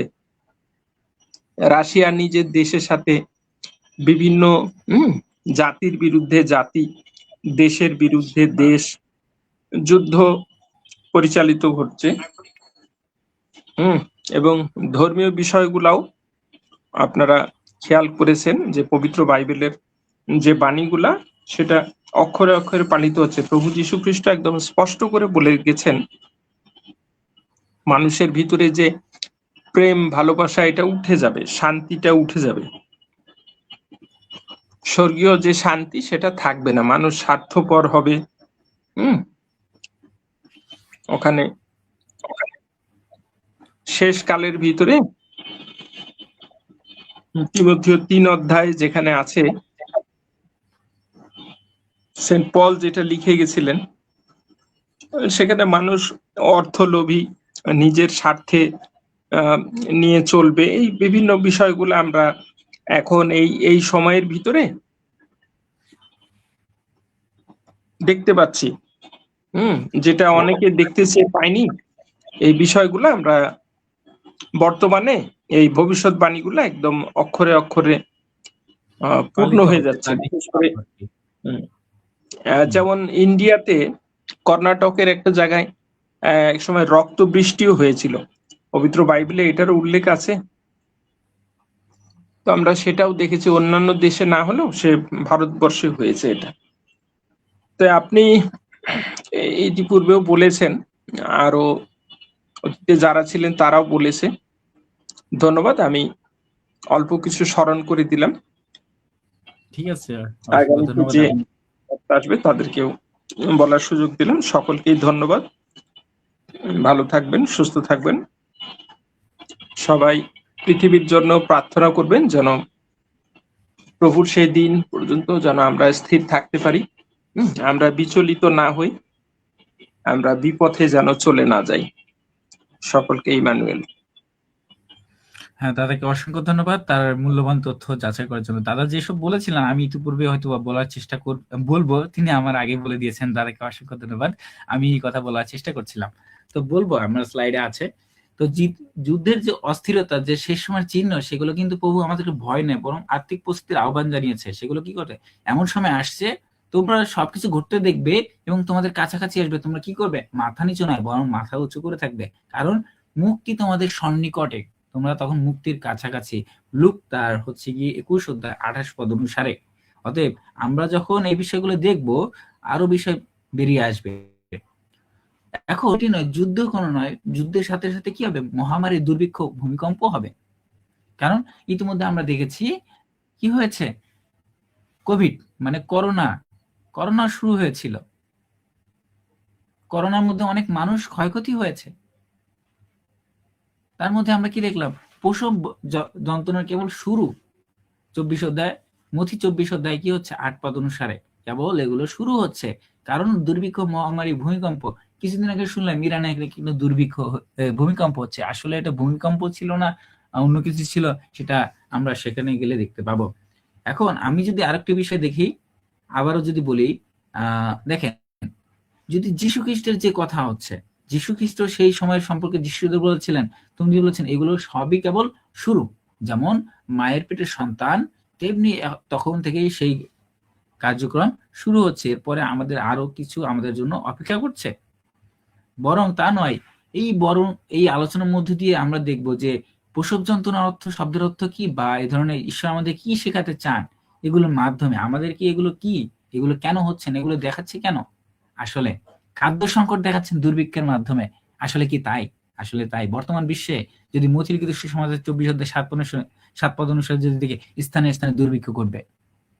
কি আফ্রিকাতে, ইয়েমেনে, হাইতিতে কোটি কোটি মানুষ অপুষ্টিতে ভুগছে। তারা কিন্তু সঠিক খাদ্য পাচ্ছে না, তারা কিন্তু না খেয়ে খেয়ে তারা কি হচ্ছে? মারা যাচ্ছে দুর্ভিক্ষের কারণে। বরং ইউক্রেন যুদ্ধে, কোভিড-19 খাদ্যের বাজারের উপর, আন্তর্জাতিক বাজারে কি ধস নামিয়েছে এবং খাদ্যের দাম বাড়িয়ে দিয়েছে। কি হচ্ছে বর্তমানে এই যুদ্ধের ফলে? কি হচ্ছে আমাদের?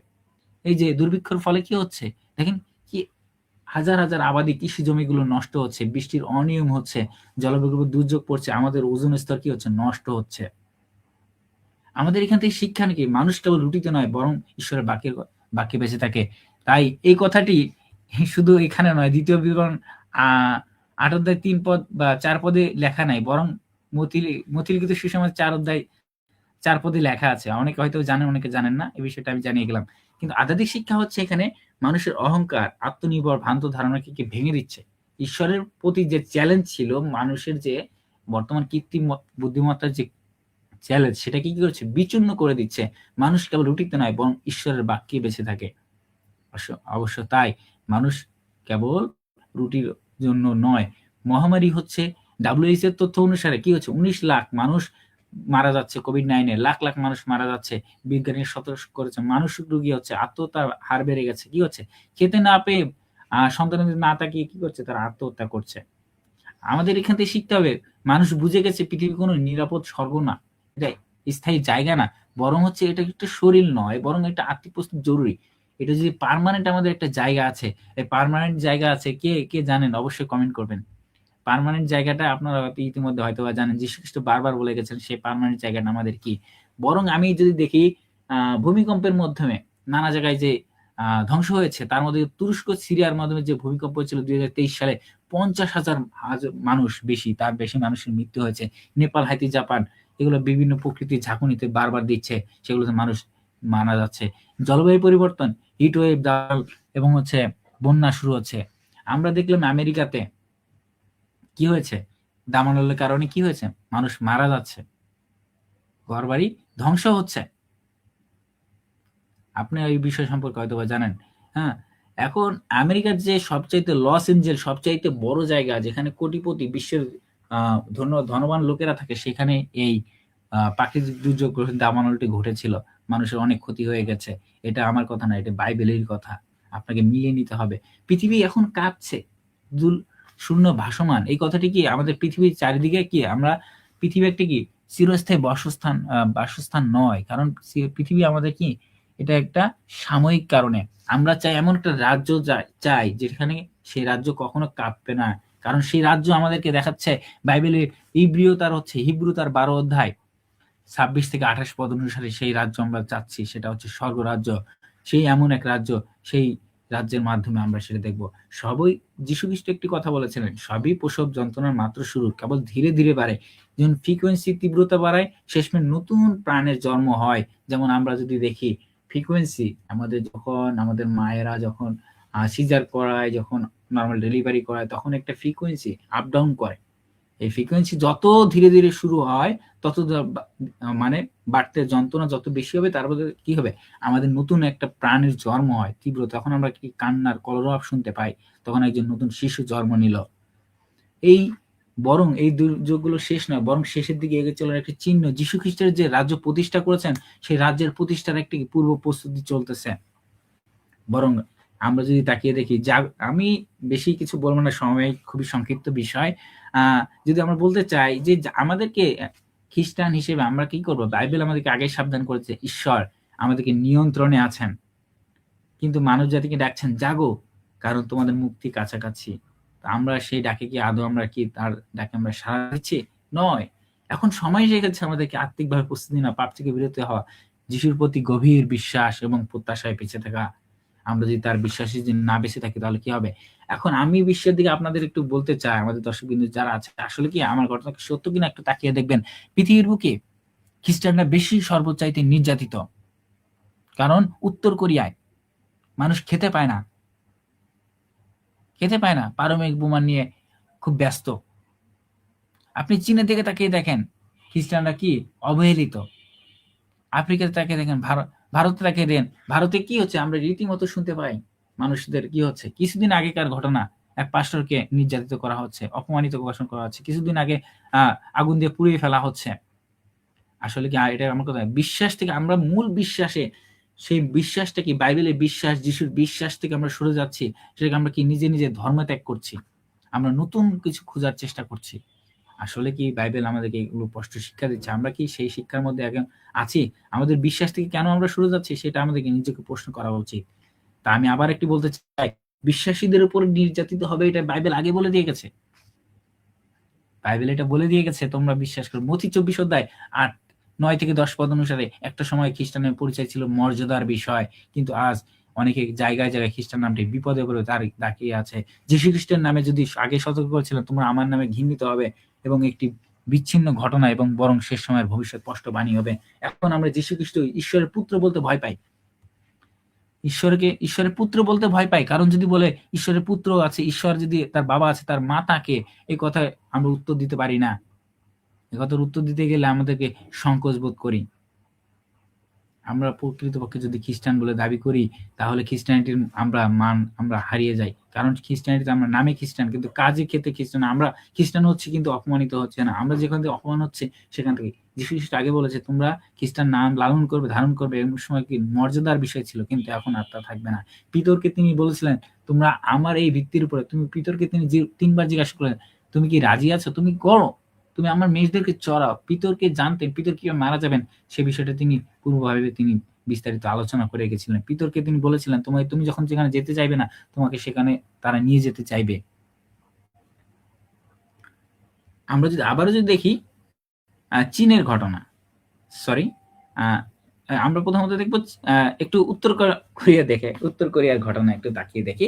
উত্তর কোরিয়ার কি হচ্ছে, বাইবেল রাখছেন আপনি গোপনে, যদি বাইবেল রাখেন গোপনে যদি উপাসনা করেন তার শাস্তি হচ্ছে শ্রম, সারা জীবন শ্রম দিতে হবে, নাহলে এমনকি মৃত্যুদণ্ডও হচ্ছে।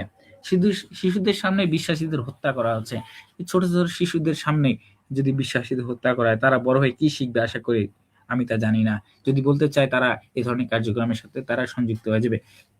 খ্রিস্টানদের প্রতি যে বিশ্বাস যে নির্যাতন করা হচ্ছে সেটা পরোক্ষভাবে যদি বলতে চাই তাহলে চীন, আপনারা খোঁজ নিয়ে দেখবেন সরকার অনুমতি চার্জ ছাড়া অন্য সব নিষিদ্ধ। চীনে খ্রিস্টান প্রতীকী নষ্ট করছে, বাইবেল ধ্বংস করে দিচ্ছে, গোপনে যদি উপাসনা করেন সেটা জেল বা জরিমানা হচ্ছে। এটা কেমন ভাই? আমার ভারতের দেখি কি হচ্ছে, ভারতে বহু জায়গায় ঘর বাড়ি পুড়িয়ে দেওয়া হচ্ছে, কি হচ্ছে, আবার ধর্মান্তর বিরোধী আইন তৈরি হয়েছে গ্রামে গ্রামে, আবার খ্রিস্টানরা বয়কটের শিকার হয়েছে। আসলে আমাদের মধ্যে দেখেন, আমি শিল্পার কাছে একটু জানতে চাইবো আসলে ভারতে আমি সম্পর্কে যা বলেছি আসলে কি ভারতে সব ঘটনা ঘটছে কিনা, একটু আমাকে কাইন্ডলি আমাকে একটু জানাবেন।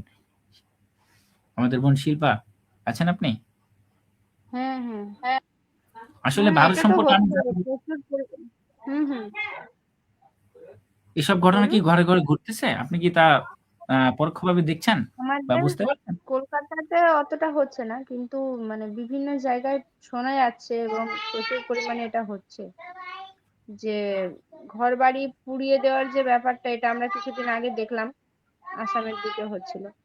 এবং তারপরে এই আমি এটা বেশি আমার আমার যে বাড়ি আগে যেখানে ছিল মেদিনীপুরে, সেখানেও আমি শুনছিলাম, মানে কি বলবো, এই ঘর বাপসি যে ব্যাপারটা আর কি, যে কেউ যদি প্রচার করতে যাচ্ছে তাদেরকে মেরে তাড়াচ্ছে এরকম। আর যদি কেউ বিশ্বাস করছে, ঘরে প্রার্থনা হচ্ছে, তাদেরকেও ভুলভাল উল্টো পাল্টা মানে বলে তাদেরকে অত্যাচার করা হচ্ছে, যে এরা হচ্ছে ধর্মান্তরিত করছে, এরকম করে অত্যাচার করা হচ্ছে।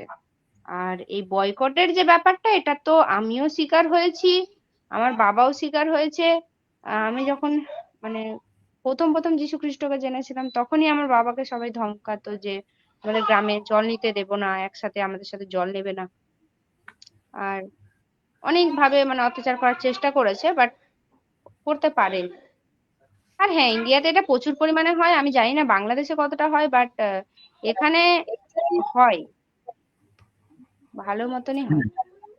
ঘটনা অনেক সত্য, কিন্তু দেখা যাচ্ছে এগুলো আজকে না, এটা বর্তমান বিশ্বের বর্তমান এখনকার মানচিত্র। এটা যদি আমরা তাকিয়ে দেখি ভারতের ক্ষেত্রে, এটা আমরা যদি বিশ্লেষণ করে দেখি, কিন্তু এখন আমরা যদি একটু তাকিয়ে দেখি, আমাদের দাদা কিছুদিন আগে হয়তোবা শুনেছিলেন সোমালিয়াতে, নাইজেরিয়াতে কি হয়েছে, আফ্রিকার দেশগুলো যেগুলো ইসলামপন্থী গোষ্ঠীর নিয়তে তারা কি করছে, খ্রিস্টানদের গণহত্যা করছে।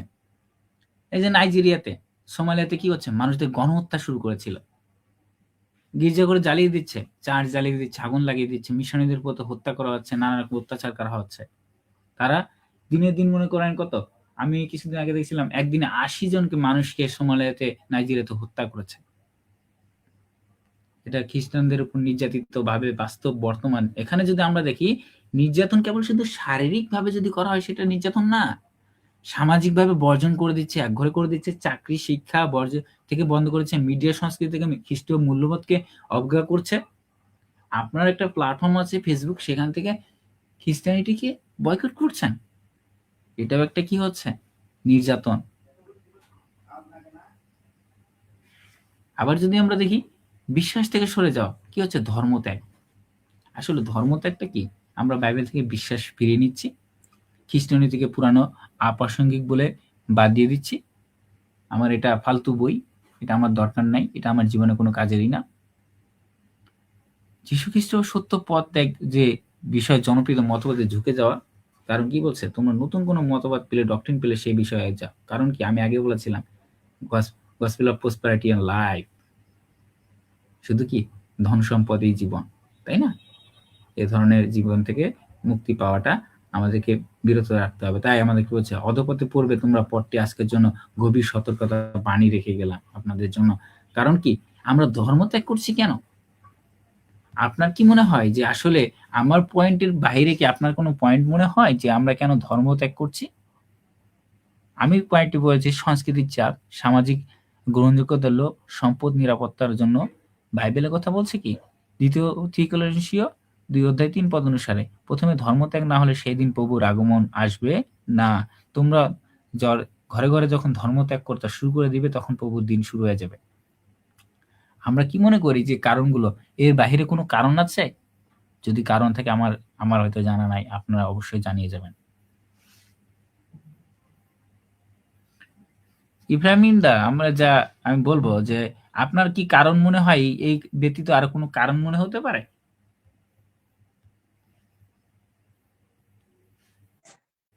বিশেষ করে বলবো দাদা, আপনি যেগুলো বলেছেন এগুলো প্রত্যেকটা প্লাস পয়েন্ট।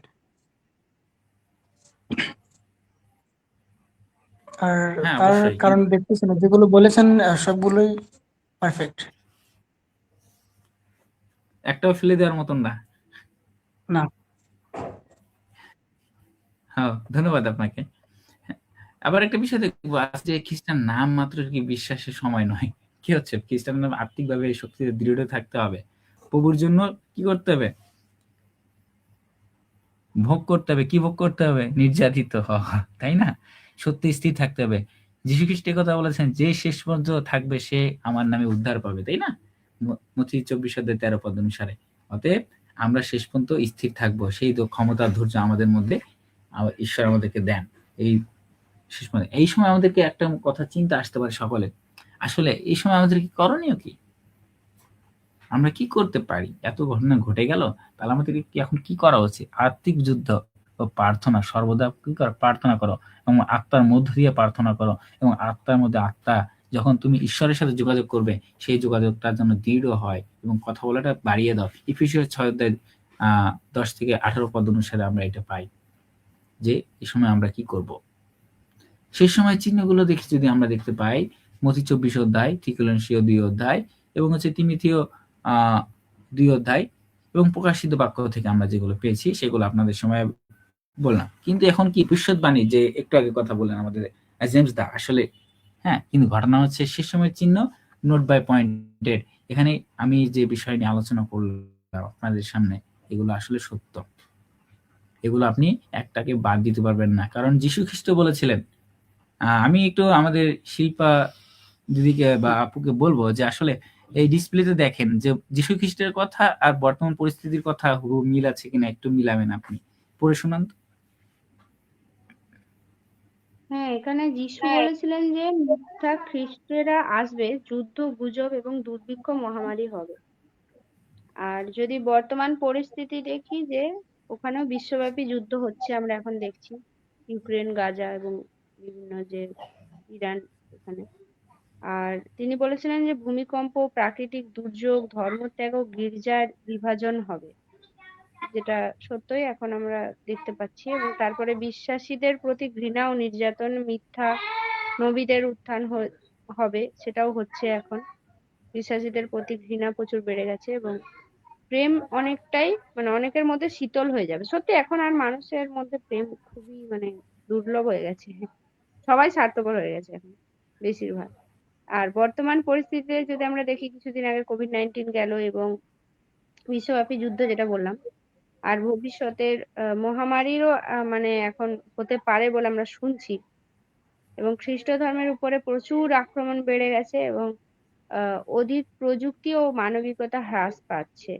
এআই এবং বিভিন্ন আমরা দেখছি টেকনোলজি প্রচুর বেড়ে গেছে, আর মানবিকতা প্রায় শেষ। তারপরে সত্য মানে সত্য আপেক্ষিক হয়ে পড়েছে। একদম সত্যটাকে এখন আর কেউ মানে মজা হিসেবে নিচ্ছে সবাই বেশিরভাগ। আর মিথ্যা নবী দাবি করছে এখন প্রচুর পরিমাণে সবাই। এখানে কি বলবো আর, এটা চারিদিকে তো একটা ভ্রান্ত শিক্ষা হচ্ছে, তার সাথে প্রভু যীশু খ্রিস্টকেও মানুষ সেভাবে সত্য মানে বলে গ্রহণ করতে চাইছে না। হ্যাঁ, এগুলো ঘটছে। অবশ্যই অবশ্যই, যেমন তো একটি কথা বলেছিলাম, আমাদের মধ্যে কি হচ্ছে, প্রেম শিথিল হয়ে যাচ্ছে, তাই না? সত্য আর সত্য নাই। জেলদা ঠিক আছে তো? কিন্তু ঘটনা হচ্ছে, এগুলো ঘটনা হচ্ছে গিয়ে 2500 পূর্বে যীশু খ্রিস্ট বলে গেছিলেন, বর্তমান সময় 2026 সালে এসে এই ঘটনা ঘটছে। সঠিক কিনা? অবশ্যই সঠিক। আমরা বহির্বিশ্বে যদি তাকিয়ে দেখি, আরো ঘটনা আমাদের মাঝে আছে, শুধু এটি নয়। এই আমরা যাব, এতক্ষণ শুনলাম যীশু খ্রিস্টের কথা এবং বহির্বিশ্বের কথা এবং প্রেরিত পৌলের কথা, পরিত্তরের কথা, সেগুলো দেখা যাচ্ছে। আমাদের জেমস দা এই পয়েন্টটির কথা তিনি বলেছিলেন, আমি যেটা বলতে যাচ্ছিলাম। জেমস দা, আপনি কি আমার কথা শুনতে পাচ্ছেন? হ্যাঁ, আমি শুনতে পাচ্ছি, আপনি আলোচনা করেন। হ্যাঁ, আপনি এই কথাটি হয়তো বা বলছিলেন, প্রেরিত পৌল এবং হচ্ছে গিয়ে প্রেরিত পিতরের কথা। আপনি কি একটু দেখতে পাচ্ছেন? স্ক্রিনটা কি দেখছেন আপনি? দেখতে পাচ্ছি। হ্যাঁ, এগুলো কি শেষ আপনি কালের হ্যাঁ, এই বিষয়ে আপনি মনে হয় হয়তো বা কিছুক্ষণ আগে আমাদেরকে হালকা করে টাচ করেছিলেন। আমি একটু হ্যাঁ, সংক্ষিপ্তভাবে বলি। যুগের শেষ দিনগুলা যেটা। হুম। যদি দেখি তাদের ভবিষ্যৎবাণীগুলো অনুসারে, আমরা যদি দেখি আহ, শেষ দিনগুলোতে এমন কঠিন সময় আসবে, লোকেরা কি হবে? আত্মকেন্দ্রিক, ধনলোভী, গর্বিত হয়ে যাবে। তা পক্ষান্তরে আসলে কি দেখতে পাচ্ছি আমরা সমাজে? পরিবার ভাঙন হচ্ছে, আত্মীয়তার দুর্বলতা বেড়ে যাচ্ছে, তাই না? কে ধন বেশি হয়ে যাচ্ছে, তোর সাথে থাকবো না, ঝগড়াঝাটি বেশি হচ্ছে। তো পিতামাতার অবাধ্য হচ্ছে, অকৃতজ্ঞ হচ্ছে, কারণ বিনিময়ে এই যে উপকারে কোনো রাখছি না। বিকৃত মূল্য, অশ্লীলতা, লিঙ্গ ও বিভ্রান্তি তো হচ্ছে। লিঙ্গ বিভ্রান্তি বলতে কি, যে এটা ভারতে বেশি দেখা যায়, মানে ছেলে থেকে মেয়ে, মেয়ে থেকে ছেলে, এই ধরনের একটা বিষয় আর কি। আর ন্যায়পরায়ণতার ছদ্মরূপ, যে এটা ক্ষমতার অস্বীকারী। আধ্যাত্মিকতা আছে কিন্তু পবিত্রতা নাই। নামে খ্রিস্টান, কিন্তু চার্চে যাওয়ার নাম নাই, গির্জাতে যাব না, উপবাস করব না, শুধু নামে খ্রিস্টান। আসলে সত্য কথা, এখানে কেউ যদি মনে করেন আমি লজ্জা পাওয়ার কোনো বিষয় নেই, সত্য কথা এটা। আধ্যাত্মিকতা আছে, কিন্তু নামে নামে যদি আমরা বাইবেল না ঘুরে বেড়াই, কিন্তু আমার মনে কিন্তু খ্রিস্টতা, পবিত্রতা নাই। এটা বাস্তবতা। এখন আরেকটা বিষয় আমরা ফলো আপ করবো। প্রেরিতরা যে বলেছিলেন, অন্যান্য প্রেরিতেরা, যে লোকেরা হবে আত্মলোভী, অহংকারী, গর্বিত, অকৃতজ্ঞ, অবাধ্য। আসলে তাই, এখন তাই হচ্ছে, এটাকে আমি বাদ দিতে পারবেন না। এখন এখন কি হচ্ছে, আমি ধর্মত্যাগের কথা বলছিলাম একটু আগে, কিন্তু শেষ সময়ের একটি বিরোধী ব্যক্তি থাকবে, হচ্ছে অ্যান্টি ক্রাইস্ট। হ্যাঁ, অ্যান্টি ক্রাইস্ট সম্বন্ধে আপনাদের কিছু হয়তো বা ধারণা আছে, আমি সংক্ষিপ্তভাবে বলবো। আমি যদি দেখি অ্যান্টি ক্রাইস্টকে ধরে ফেলার প্রকাশিত বাক্য 19 অধ্যায় যদি আমরা শেষে দেখি, এখানে আমরা পাই অ্যান্টি ক্রাইস্টের বিষয়। এখন পৃথিবীতে ধীরে ধীরে গ্লোবাল সিস্টেমের আওতা হচ্ছে, তাকে একটি জায়গা দিবে। এই অ্যান্টি ক্রাইস্টটা কি আপনারা হয়তো বা জানেন বা জানতে শুনেছেন? এই অ্যান্টি ক্রাইস্টটা কে? যে একজন আসবে, সে আমাদের কি করবে, এমন জায়গায় নিয়ে চলে যাবে যে এখান থেকে আমাদেরকে বেরিয়ে আসা মুশকিল। আমরা তাকে জায়গা দিব, আমাদের সাথে খেতে দিব, আর থাকতে দিব, আমাদেরকে পরে বাঁশি দিয়ে দেবে। কথা হলো এমনটা হচ্ছে সুচ হয়ে সুচে ফার হয়ে বের হয়ে যাওয়ার মতন একটা প্রবাদ আছে, ওই রকমই আর কি। তো আরেকটা বিষয় আমি যদি আপনাদেরকে দেখাই, যে ভবিষ্যৎ যে গ্লোবাল সিস্টেমের মধ্যে হচ্ছে অ্যান্টিক্রাইস্ট থাকবে, কিন্তু এটা কিন্তু অসত্য না, একদম 100% সত্য। এটা যদি পরীক্ষার মার্ক হতো, এটাতে আপনি একটি মার্ক ধরিয়ে দিন। তো আমরা এই সময় কি করব? আমি একটু আগে কথা বলেছিলাম, 10 কুমারীর মতন জেগে থাকতে হবে, মথিলিখিত সুসমাচার 25 অধ্যায় 1 থেকে 13 পদ অনুসারে ঈশ্বরের বাক্যে দৃঢ় থাকতে হবে। দ্বিতীয় তিমোথেয় 3 অধ্যায় 16-17 পদ অনুসারে সুসমাচার প্রচার করতে হবে। মথি 24 অধ্যায় 14 পদ অনুসারে আমরা কি করব? বেশি বেশি করে ঈশ্বরের প্রতি দৃঢ় থাকবো, প্রার্থনা করবো, জাগ্রত থাকতে হবে এবং 10 কুমারী দেখতে হবে। তোমরা কি বলছে? সর্বদা কি করো? আর্থিকভাবে দৃঢ় থাকো এবং হচ্ছে কি করবো? বর্তমান সময় আমাদেরকে এমন এক বাস্তবতা নিয়ে এসেছে যেখানে বাইরের প্রস্তুতির থেকে অন্তরের প্রস্তুতি বেশি। বিশ্বময় অস্থিরতা, নৈতিক ক্ষমতা, বিশ্বাসের মাঝে দাঁড়িয়ে আছে। অনেক খ্রিস্টান প্রশ্ন করছেন, এখন আমরা কি করব? যিশু নিজেই উত্তর দিয়েছেন, তোমরা সতর্ক থাকো, সদা সর্বদা কি করো? প্রার্থনা করো। লোক তার হচ্ছে 21-36 পদ অনুসারে আমরা যেন যিশুর বাক্য পালন করি অক্ষরে অক্ষরে। প্রেরিত পৌলেরা যারা বলেছিলেন, কি বলছেন ভবিষ্যৎবাণী? এখনকার প্রতিশ্রুতি কি হচ্ছে? পরিবার ভেঙে যাচ্ছে, আর্থিক শূন্যতা হচ্ছে, লিঙ্গ বিভ্রান্তি হচ্ছে। একটু আগে আমি একটু বলছিলাম ধর্মীয় আছে কিন্তু প্রকৃতিতে সত্যি নাই। আমরা খ্রিস্টান বলে দাবি করে কিন্তু খ্রিস্টানিটির আমাদের মধ্যে ঐশ্বরিক কোনো পাওয়ার নাই। আমরা যদি আবার বলি আর্থিকভাবে যে বাইবেলের মধ্যে শিক্ষা দিচ্ছে, সেই শিক্ষা কি? প্রস্তুত থাকবেন, সে সময় যারা স্থির থাকবে তারাই কিন্তু স্বর্গরাজ্যে পৌঁছতে পারবে। 10 কুমারী ক্ষমতা। আর্থিক প্রকৃতির মানেটা কি? আর্থিকভাবে প্রস্তুতির পাপকে কি পরিত্যাগ করা, প্রতিদিন খ্রিস্টের সাথে সম্পর্ক গভীর তৈরি করা, বিশ্বাসের পরীক্ষায় উত্তীর্ণ হওয়া, মানসিকভাবে গড়া এবং পবিত্র আত্মার প্রতি আনুগত্য বৃদ্ধি করা। এটাকে আপনারা কি মনে করেন? একটু আমাদেরকে জানাবেন আশা করি। আর আমাদের যারা লাইভটি যারা দেখছেন, লাইভটি কেমন লাগছে অবশ্যই আমাদেরকে একটু জানাবেন। আর একটি বিষয় দেখেন, আর্থিক প্রস্তুতি এটা কি আসলে বাস্তবতা? হ্যাঁ, এটা অবশ্যই বাস্তবতার মধ্যে পড়ছে। আপনি যদি বাস্তবতার যদি না যান তাহলে কিন্তু আসবে না। আপনি পবিত্র আত্মা থেকে কি হচ্ছেন? দূরে সরে যাবেন না। অবশ্যই তার সাথে যোগাযোগ রাখুন, কথা বলুন। এখন আপনারা আর্থিক প্রস্তুতির যে প্রকৃতি সেটা কি মানে এটা আমি কিভাবে ধরবো, কিভাবে বুঝবো? এখানে যে মূল পদটা, মূল ভার্ব যেটা ব্যবহার করা হয়েছে সেটা হচ্ছে তোমরা নিজেকে প্রস্তুত থাকো, কারণ যে ঘন্টা তোমরা ভাবছো না সেই ঘন্টায় মনুষ্যপুত্র ঘন্টায় আসবেন। আমাদের শিল্পা যে বোন ছিলেন তিনি এই কথাটা বলেছিলেন। আমি তার কাছে জানতে চাইবো যে আপনি এই কথাটা কি বলেছিলেন একটু আগে, কিছুক্ষণ আগে? আপনি কি আমার কথা শুনতে পাচ্ছেন? হ্যাঁ, এটা আমি বলেছিলাম তো যে যিশু বলেছে বাইবেলে যে আমরা যে সময় রেডি থাকবো না বা আমরা যে সময় ভাববোই না যে তিনি এখন আসতে পারে, সেই সময় তিনি চলে আসবে।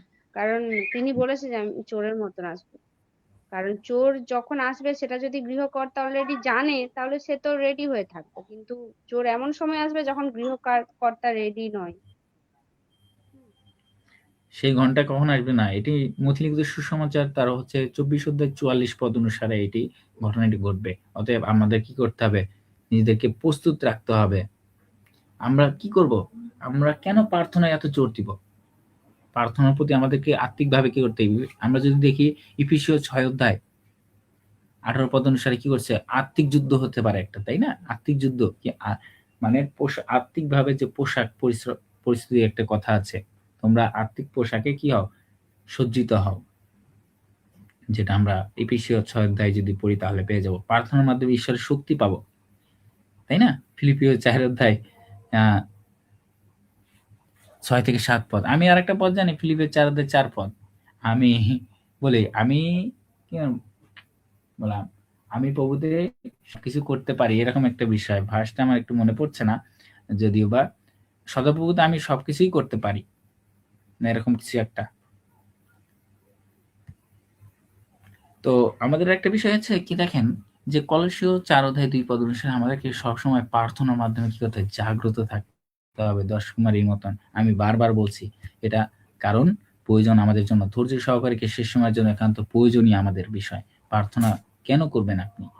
কেন প্রার্থনা করা আমাদের জন্য খুব জরুরি বিষয়? 10 কুমারীর যে উপমা দিয়েছেন, আসলে আপনারা এই বিষয়টি সম্পর্কে জানেন, তাই তো? আমি যদি বেশি কিছু বলবো না। 10 কুমারী যে তারা একদল লোক ছিল, তারা তেল সহ উপস্থিত ছিল, আর একদল তেল ছিল না, তারা অজ্ঞান পার্টির লোক ছিল। মধ্যে তারা অজ্ঞাত, তারা ভাবেনি যে এ ধরনের ঘটনা ঘটতে পারবে। তাদের দেরি হয়েছিল, তাদের জন্য তারা স্বর্গরাজ্যে প্রবেশ করতে পারে নাই। এটা সম্পর্কে আপনারা জানেন, আমি আর বেশি কিছু বলবো না। আর যে এখানে বলছে আত্মিক প্রস্তুতি, সেটা আমরা বলেছি। আবারও বলি, পাপকে পরিত্যাগ করা, প্রতিদিনের খ্রিস্টের সাথে গবেষণা করা, পরীক্ষায় উত্তীর্ণ, এই পরীক্ষায় শয়তানের বিরুদ্ধে আমাদেরকে বেশি করে উত্তীর্ণ হতে হবে এবং বাইবেলকে পড়তে হবে, জানতে হবে, সেইগুলো আমাকে করতে হবে, আর্থিক পরিস্থিতির আনুগত্য করতে হবে। আবার একটি কথা বলছে এখানে 10 কুমারীর যে উপমা, এটা কিন্তু এখানে তেল কি বোঝায়? আপনার তো কথা বলবেন আপনার নিজ নিজ দায়িত্ব থেকে, এই জায়গা থেকে। তেলকে আপনারা কি ভাবতেন? ইব্রাহিম ভাই, কি আপনি শুনতে পাচ্ছেন আমার কথা? এই যে শুনতে পাচ্ছি। আপনি এখানে যে 10 কুমারীর গল্প শুনেছেন ছোটকাল থেকে, আমিও শুনে আসছি। এই তেলটাকে আপনি কি হিসেবে দেখতেন? আপনি বললে সব থেকে ভালো হবে। হ্যাঁ, আমি শিল্পার কাছে জানতে চাইবো, আপনি কি তেলটাকে কিভাবে জানতেন?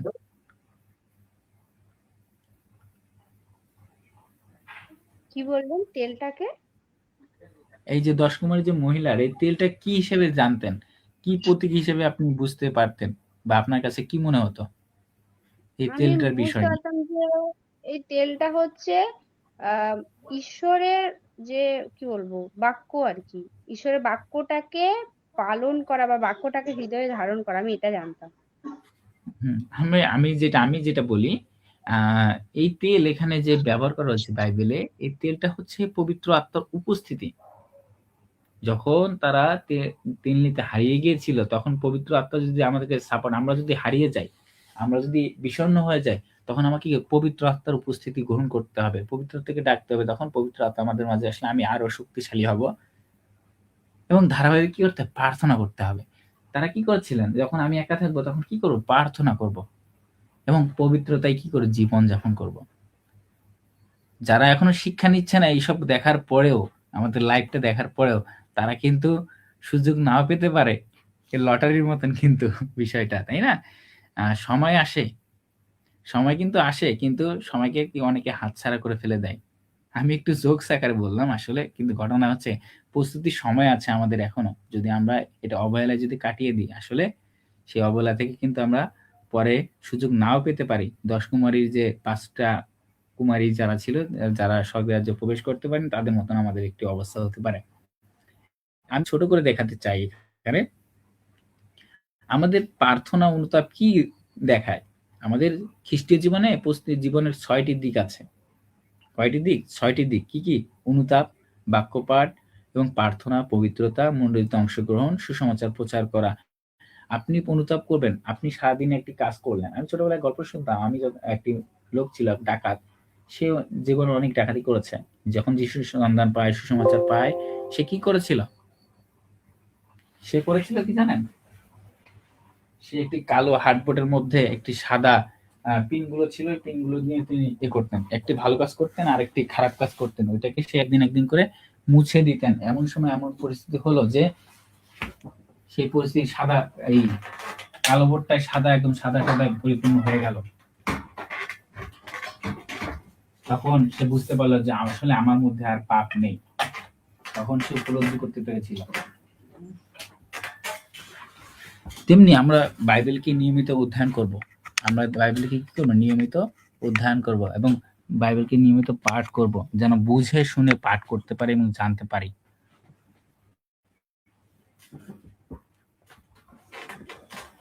এবং প্রার্থনার ক্ষেত্রে নিরবিচ্ছিন্ন যোগাযোগ করতে হবে, যেন আমরা প্রার্থনার মধ্যে শয়তান যেন আমাদের প্রার্থনাকে ব্যাঘাত না ঘটাতে পারে। পবিত্রতা, চিত্তে, আচরণ, বিশুদ্ধতার মধ্যে দিয়ে আমরা প্রার্থনা করব। যেমন পবিত্রতার মধ্যে মণ্ডলীতে অংশগ্রহণ করবো কিভাবে? সহভাগিতায়, পারস্পরিক সাংগঠনিক মণ্ডলীতে। আর সুসমাচার, অন্যদের যিশুর জন্য প্রস্তুত করতে হবে। আপনি কি আপনার জায়গায় স্বর্গরাজ্যে একার জন্য প্রস্তুত করবেন নাকি? আপনার ভাই বোন, মা বাবা, আত্মীয় স্বজন আছে না, তাদের জন্য তো প্রস্তুত করা দরকার। কি বলেন আপনারা? অবশ্যই তাদের জন্য তো প্রস্তুত করতে হবে। তার জন্য কি হয়, আমি যদি ভুল না বলি, তাহলে আপনাদের কাছে কি কারো কাছে বাইবেল আছে? আপনাদের কাছে কারো কাছে কি বাইবেল আছে? ইব্রাহিম ভাই, শিল্পা, তোমাদের কারো আছে বাইবেল আছে? আছে। যাকব 5 হুম অধ্যায়, হুম। যাকব 5 অধ্যায় যদি আমরা একটু 20 পদ থেকে যদি পড়ি, তখন একটি বিষয় জানতে পারবো যে আমরা নিজেদের জন্য জায়গা তৈরি করব না, অন্যের প্রতিও জায়গা করব। সেখানে কি লেখা আছে একটু আমাকে কাইন্ডলি একটু পড়ে শোনাবেন।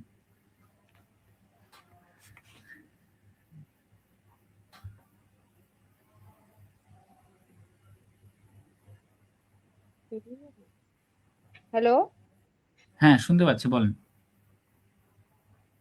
জাকব 5-এর কত বললেন? হ্যাঁ, আপনি যদি 18 থেকে পড়েন, 18 থেকে 20 পদ পর্যন্ত। আচ্ছা, জাকব 5-এর 18 থেকে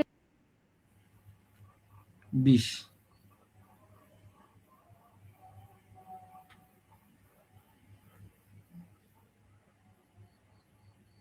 পেয়েছেন কি?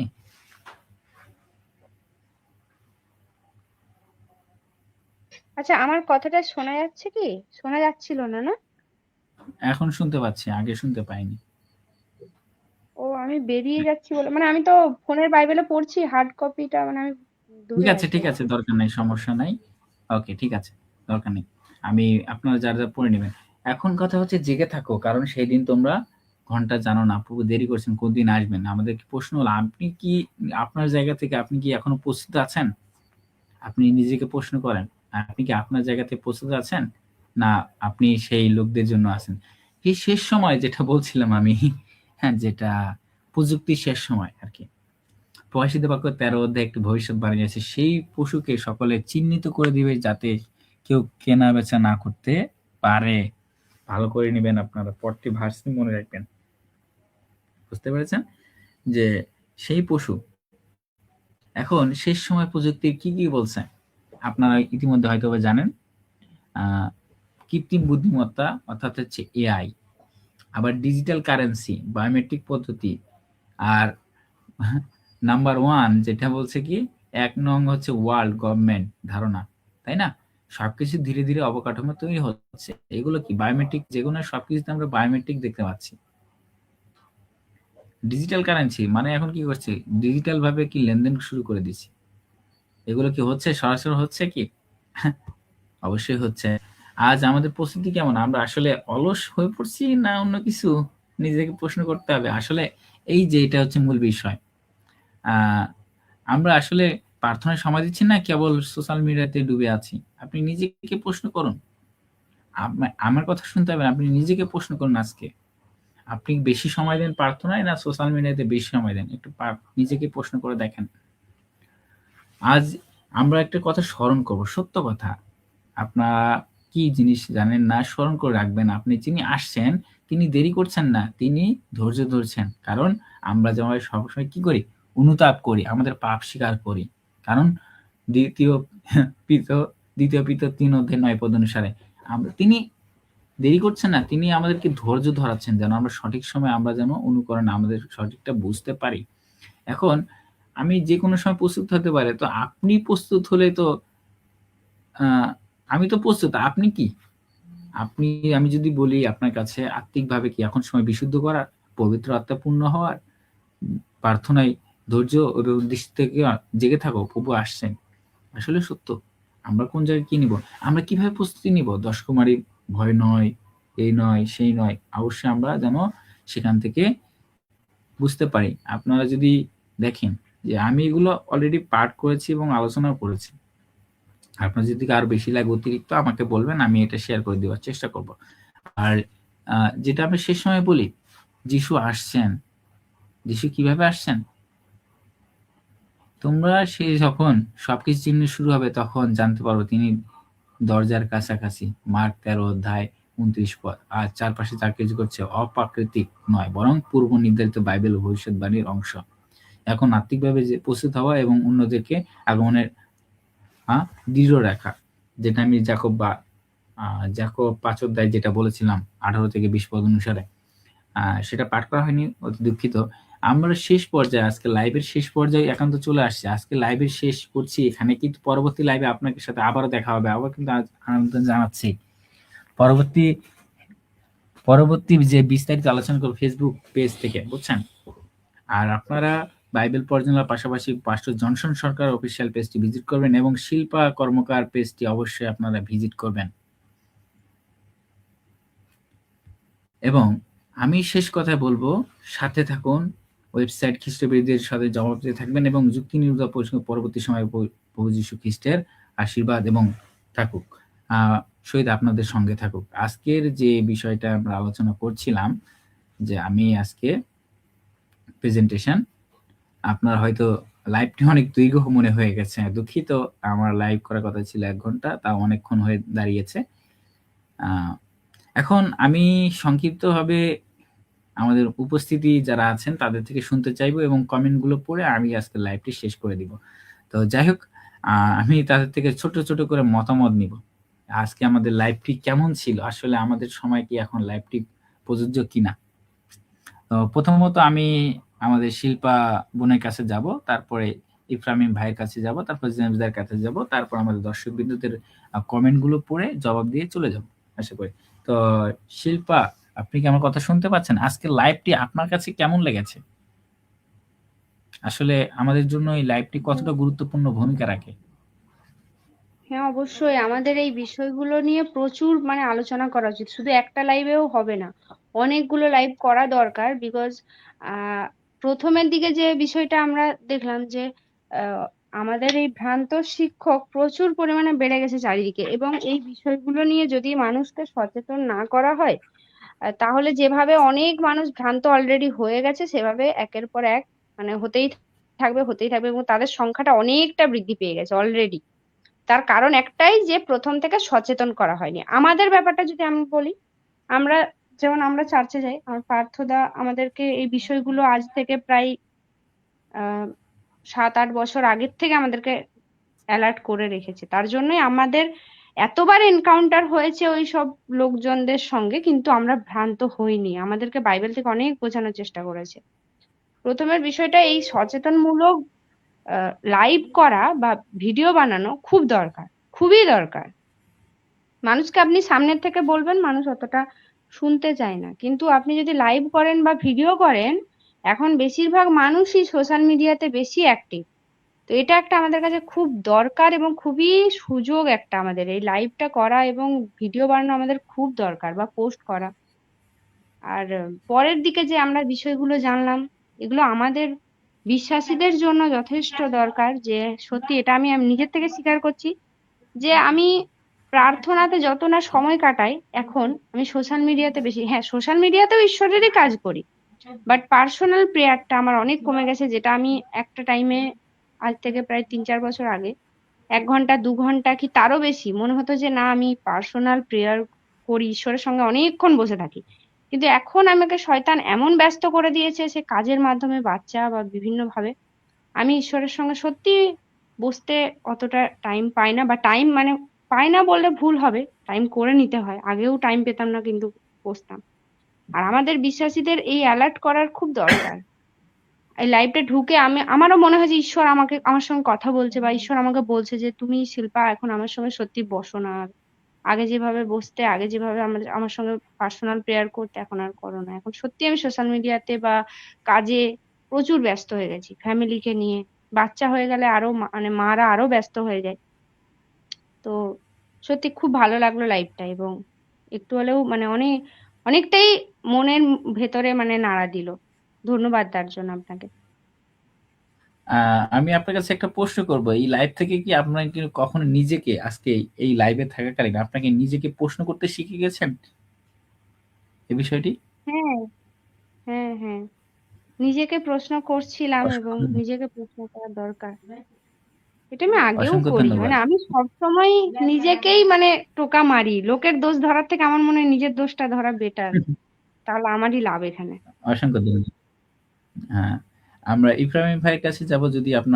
যদি কথা বলার সুযোগ থাকে আমাকে একটু জানাবেন, যদি না থাকে আমাকে একটু বলবেন। যদি কথা বলার সুযোগ হয় আমাকে একটু সময় দিয়ে আমাদেরকে লাইভটি কেমন লাগলো এটি আপনার মূল্যবান বক্তব্যটি একটু জানাবেন। ইব্রাহিম ভাই, আপনি যদি শুনতে পান মাইকটি অন করবেন।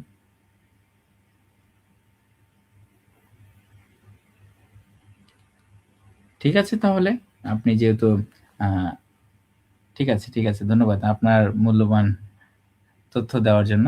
তো আমরা জেমস তার কাছে চলে যাব। তো আপনার কাছে কেমন লাগলো আমাদের, আপনি তো মাঝপথে এসেছেন যদিও বা, আপনার কাছে কেমন লেগেছে একটু আমাকে জানাবেন। আমাদের দর্শকবৃন্দদের জন্য কিছু কথা তথ্য বলে রাখবেন, এবং আপনার কাছে লাইভটি কেমন লেগেছে। ধন্যবাদ আপনাকে। বেশ অনেকদিন পরে অনেক দ্বিধাদ্বন্দ্ব, অনেক সংগ্রামের পরে আপনার আজকের দীর্ঘ একটা লাইভ আমরা দেখলাম। যদিও আমি প্রথম থেকে থাকতে পারি নাই, একটু ব্যস্ত হয়ে পড়েছিলাম লাইভ শুরুর দিকে, তো শেষ পর্যায়ের দিকে আমি যুক্ত হয়েছি। হুম, ভালো লাগছে। হুম, আপনি বিভিন্ন স্লাইড তৈরি করেছেন বেশ পরিশ্রম করে। আর গত দিনে আমাদের ড্যানিয়েল স্টিফেন দা একটা লাইভ করেছিলেন, তো আমি ওই সময় ব্যস্ত ছিলাম, বাইরে ছিলাম, আমি যুক্ত হতে পারিনি। পরে আমি কিছুটা দেখছি, আরো আমি চেষ্টা করব। আজকে সম্ভবত উনি ব্যস্ত ছিলেন, আসতে পারে নাই। আমরা স্মরণ করি মিস্টার জনসন সরকারকেও, তিনিও হয়তো তার পালকীয় কাজে ব্যস্ত আছেন। পরবর্তীতে বিশেষ করে আগামী লাইভ গুলাতে উনারাও থাকবেন, আমরা আশা করব। আপনাকে অনেক অনেক ধন্যবাদ সুন্দর এই লাইভ পরিচালনা করার জন্য। আর আমরা আজকে বিশেষভাবে ধন্যবাদ দেই যে আমাদের বোন শিল্পা কর্মকারকে, তিনি ইন্ডিয়া থেকে যুক্ত হয়েছেন আমাদের সঙ্গে, ক্যালকাটা থেকে। আর আমাদের নতুন একজন ভাই আসছে আজকেও, ইব্রাহিম ভাই, উনিও তাকেও ইন্ডিয়া ধন্যবাদ থেকে। জানাই। উনিও ইন্ডিয়া থেকে। হুম, অনেক ধন্যবাদ জানাই, দুজনাই সম্ভবত ইন্ডিয়া থেকে। আমরা আশা করব যে ওনাদের মতো আরো অনেকেই আসবেন, আর ওনারা আমাদের সঙ্গে নিয়মিত থাকবেন। আর আমাদের যদি কেউ ওয়েটিং এ থাকে বা বিশেষ কোনো প্রশ্নকর্তা থাকেন, তাহলে আমাদের সাথে যোগাযোগ করতে পারেন। আমরা যথা সর্বস্ব চেষ্টা করব প্রশ্নের উত্তর দিতে। ধন্যবাদ হ্যাঁ, এই সুন্দর লাইভ ধন্যবাদ পরিচালনা আপনাকে, করার। অসংখ্য ধন্যবাদ। আজকের লাইভটি মনে করছি আমি নিজে থেকেই যে আমাদের লাইভটি আজকে অনেক তথ্য সমৃদ্ধ একটি লাইভ ছিল খ্রিস্টীয় জীবনে আমাদের। আপনারা কি মনে করেন তা আমি জানি না। আমরা বিগত 10 বছর যদি থাকি, এই লাইভটি আমাদের 10 বছর পর্যন্ত কাজে দিবে। আপনারা আশা করছি হ্যাঁ বলবেন। তো এখানে আমাদের অনেক ভাই আছেন, তারা বলেছেন যদি আমাদের পাশে তারা আছেন, হ্যাঁ অবশ্যই আছেন। আমাদের যারা উপস্থিত ভাই যারা আসার কথা ছিল, তারা নানা ব্যস্ততার কারণে আসতে পারেনি। তারা পরবর্তী লাইভে আমাদের সাথে যুক্ত থাকবেন। হিংসা বিদ্বেষ ভুলে যেন খ্রিস্টেতে একভাবে যেন আমরা একত্রিত হয়ে খ্রিস্টের মধ্য দিয়ে সব তথ্য একত্রিত সমৃদ্ধভাবে রেখে আমরা আলোচনা করতে পারি এবং একে অপরের সাহায্যে হাতে হাত বাড়িয়ে দিতে পারি। এখানে আমাদের একটি ভাই সুন্দর কথা বলেছেন, আমার মনে ধরেছে। যদি কন্টিনিউ করেন তাহলে আমাদের খ্রিস্টের ভাই বোনদের জন্য সবার জন্য ভালো হবে। এটা মতামত আপনাদের কার কার এটা ভালো রাখবেন। আর সে নিজে থেকে উপকৃত হয়েছে আশা করি। হ্যাঁ, সে তার মনের যে আশা বিধে রাখা যে প্রশ্নগুলো, সেগুলো আজকের লাইভের মধ্যে সমাধান পেয়েছেন। এজন্য আমি তাকে অসংখ্য ধন্যবাদ। মন খুলে কথা বলার জন্য আপনাকে অসংখ্য ধন্যবাদ জানাচ্ছি। আমাদের এখানে বেশ কয়েকটি কমেন্ট আছে, আমরা কমেন্টগুলো একটু দেখব। বাস্তবতার ছাত্র, আলোচনা শুনছি, দারুণ লাগছে। আপনাকে অসংখ্য ধন্যবাদ আমাদের সাথে সময় দেওয়ার জন্য এবং ধৈর্য ধরে আমাদের লাইভটি শুনেছেন, অসংখ্য ধন্যবাদ জানাচ্ছি। পরবর্তী লাইভে আপনাকে আবার স্বাগতম।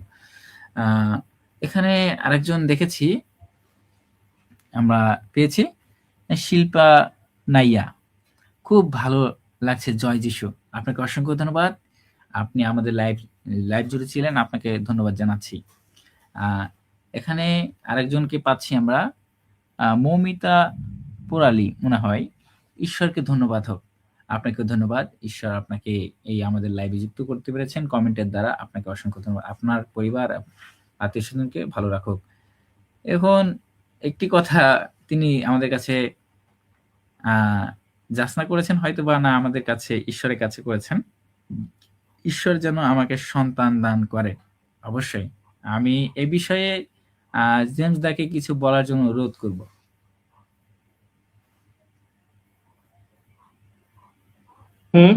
কোনটা আরেকটু বলেন, কোন এই যে বিষয়? আমাদের একজন কমেন্টেটর, ঈশ্বর যেন আমাকে সন্তান দান করেন।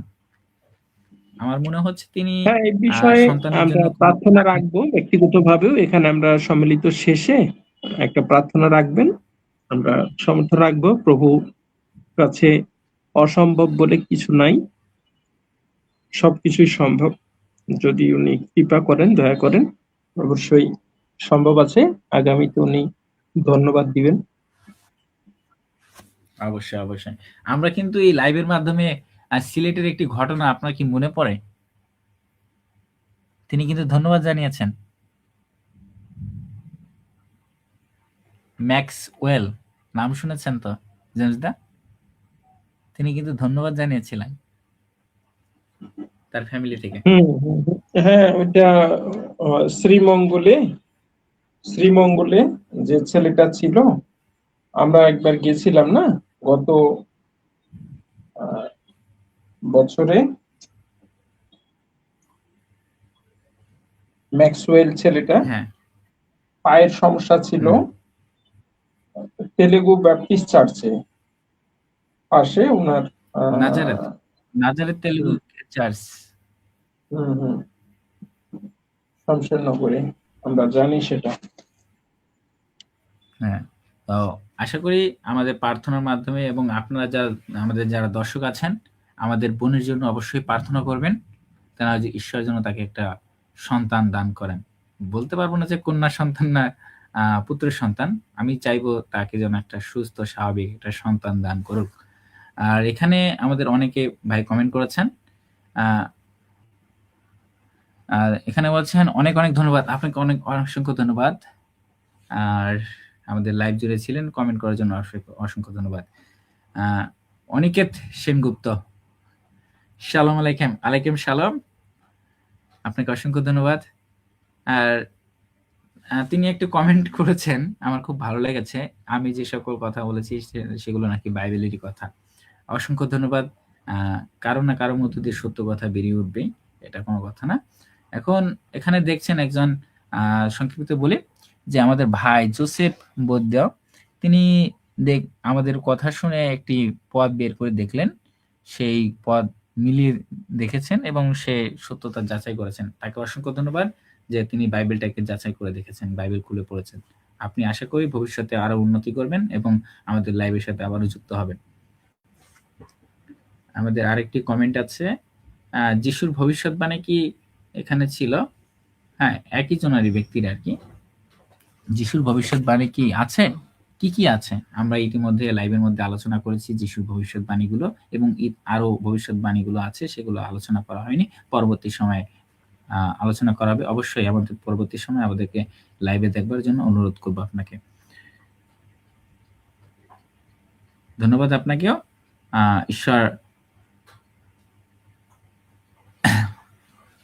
ঈশ্বর যেন আমার মাকে সুস্থ রাখেন। অবশ্যই আমরা প্রার্থনায় রাখবো, আমরা অবশ্যই প্রার্থনা করব এবং আপনাদের যে প্রার্থনার বিষয়গুলো আছে আমাদেরকে জানাবেন, আমরা প্রার্থনার বিষয় সহ আলোচনা করতে পারি। ধন্যবাদ সকলকে। আজকের লাইভ এই পর্যন্ত ছিল। আর আমাদের এখানে সবকিছু খুব ভালো ছিল, এই জন্য ধন্যবাদ জানাই। যারা আসতে পারেনি পরবর্তী লাইভে যেন অংশগ্রহণ করতে পারে, এই প্রতিশ্রুতি দাঁড়িয়ে শেষ পর্যায়ে আমরা প্রান্তপথে। আর এই লাইভের পিছনে যারা অক্লান্ত পরিশ্রম করেছেন, আমাদের সাথে যারা ধৈর্য ধরেছিলেন, তাদেরকে অসংখ্য ধন্যবাদ জানাচ্ছি। ছোট্ট একটি প্রার্থনার মাধ্যমে আমরা লাইভটি শেষ করব এবং আমাদের দুইটি প্রার্থনার বিষয় ছিল, তো ছোট করে আমরা শিল্পার কাছে চলে যাব। প্রার্থনার দুইটি বিষয় হয়তো আপনি শুনেছেন। একজন সন্তান চেয়েছেন, আরেকজনকে তার মা যেন সুস্থ রাখেন। এই বিষয় নিয়ে ছোট করে প্রার্থনার বিদায় নিয়ে চলে যাব। ধন্যবাদ সকলকে। জয় যিশু। প্রার্থনা করি। আমরা দেখেছি একটা বোন প্রার্থনা চেয়েছে, মৌমিতা পোরেল বলে, এবং শিল্পী নাইয়া, দুজন প্রার্থনা চেয়েছে। তো আসুন আমরা প্রার্থনা করি বিশ্বাসের সাথে। ঈশ্বর নিশ্চয়ই উপায় করবেন। মিতা, তোমাকে ধন্যবাদ দিই যে তুমি আমাদের এখানে লাইভে যুক্ত করেছিলে এতক্ষণ ধরে এবং আমাদেরকে তুমি তোমার সঙ্গে যুক্ত করে রেখেছিলে। পিতা গো, আমি বিশ্বাস করি যে তুমি এই সময় আমাদের সঙ্গে উপস্থিত ছিলে। আমি প্রার্থনা চাই এই দুইজন দিদির জন্য, মৌমিতা পোরেল এবং শিল্পী নাইয়া। পিতা, তুমি জানো যে সন্তান না পাওয়ার যন্ত্রণা কতটা, এবং তুমি অবশ্যই বাইবেলে বিভিন্ন জায়গায় দেখিয়েছো যে তুমি যখন চেয়েছো, তোমার যখন সময় হয়েছে, তুমি তখন তাকে সন্তান দিয়েছো। সে আব্রাহাম হোক বা পরবর্তীকালে আমরা অনেকের উদাহরণ দেখি। পিতা, আমি প্রার্থনা করি এই শিল্পী মৌমিতাদির জন্য, তুমি তার হৃদয়ে কথা বলো, ধৈর্য দাও, এবং সঠিক সময় মতন তুমি তার কোল ভরিয়ে দাও, যেন সে তোমার সাক্ষ্য দিতে পারে। তোমার নাম যেন উচ্চকৃত হয়, তোমার নাম আমিন। মহিমান্বিত হোক তার সাক্ষ্যের দ্বারা। তুমি দয়া করো। এবং সেই শিল্পী নাইয়া দিদির জন্য প্রার্থনা করি, তার যে মায়ের অসুস্থতা তুমি সুস্থ করো। আমি বিশ্বাস করি যে সে সুস্থ হয়ে গেছে, তাই ধন্যবাদ দিই। তুমি দুজনকে আশীর্বাদ করো। যিশু নামে চাই, শোনো গ্রাহ্য। আমিন। তোর কথা প্রভু যীশু খ্রিস্ট ঈশ্বর পুত্র মুক্তিদাতা প্রভু যীশু খ্রিস্টের নামে চাই, আমেন। আমেন সকলকে। হ্যাঁ, আশা করছি আজকের লাইভটি অনেক তথ্যবহুল ছিল। আশা করি আপনার জীবনে অনেক গুরুত্বপূর্ণ কাজে দিবে, এবং আমরাও চাইবো যেন আমরা রেগুলার লাইভটি করতে পারি। আমাদের কাছে আরেকজন প্রার্থনা চেয়েছেন, যদিও আমরা প্রার্থনা শেষ দিয়েছি, আমি সংক্ষিপ্ত তার বিষয়টা আমি জানিয়ে যাবো। আমাদের দর্শক বিন্দুরা অবশ্যই তার জন্য প্রার্থনা করবেন। অনেক পেরেশানিতে আছে, অনেক মানসিক চাপের মধ্যে আছে, তার জন্য অবশ্যই প্রার্থনা করব। এবং আমরা যে শেষ পর্যায়ে, তাহলে কি আজকে আমরা যা কিছু শিখেছি ভবিষ্যতে যেন কাজে লাগাতে পারি, আপনাদের মতামত রেখে শেষ পর্যায়ে আমরা চলে যাচ্ছি।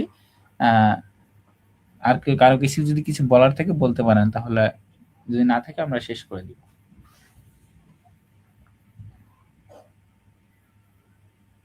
জেমস দা, কিছু বলার আছে আপনার? শেষ পর্যায়ে তো চলে আসছে। হ্যাঁ, খুব সুন্দর হলো,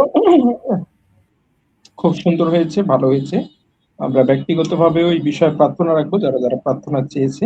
আর এখানে আমাদের শিল্পা দিদি যে প্রার্থনা করলো, অবশ্যই আমরা আমেন বলে আমরা সংযুক্ত থাকলাম, সম্মত জানালাম।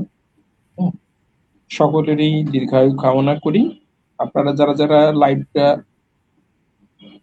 আগামীতে শুনবেন, তারা তারা শেয়ার করবেন, যেন এখান থেকে যে বাইবেলের বিভিন্ন ধরনের তথ্য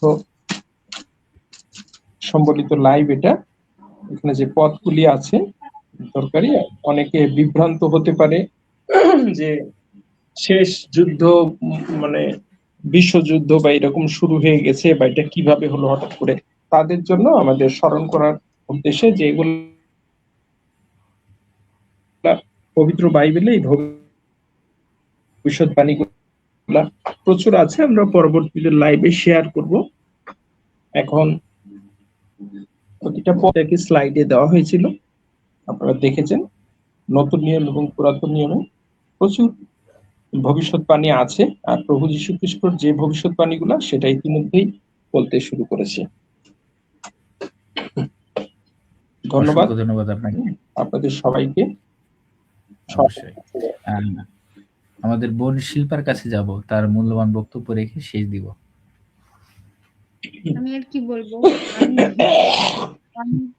আমার ঠিক আছে, বয়সও অনেক কম তাহলে এবং আমার অভিজ্ঞতা অনেক কম, তো তবুও ধন্যবাদ আমাকে লাইভে ইনভাইট করার জন্য।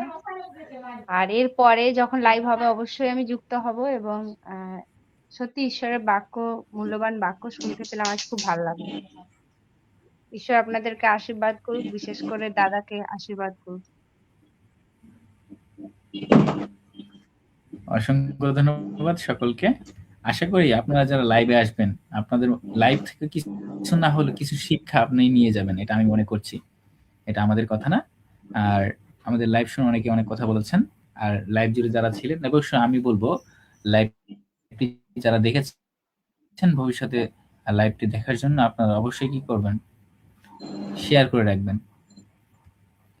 আর যারা যারা যুক্ত হতে পারেননি, পরবর্তী লাইভে আপনারা সবাই যুক্ত করবেন, বেশি বেশি শেয়ার করবেন এবং কমেন্ট করে জানাবেন আমাদের পরবর্তী সময়ের জন্য উপযোগী কিনা। ধন্যবাদ সকলকে, শুভরাত্রি। এই বিদায় জানিয়ে আজকে লাইভটি শেষ করছি। সকলকে শালম।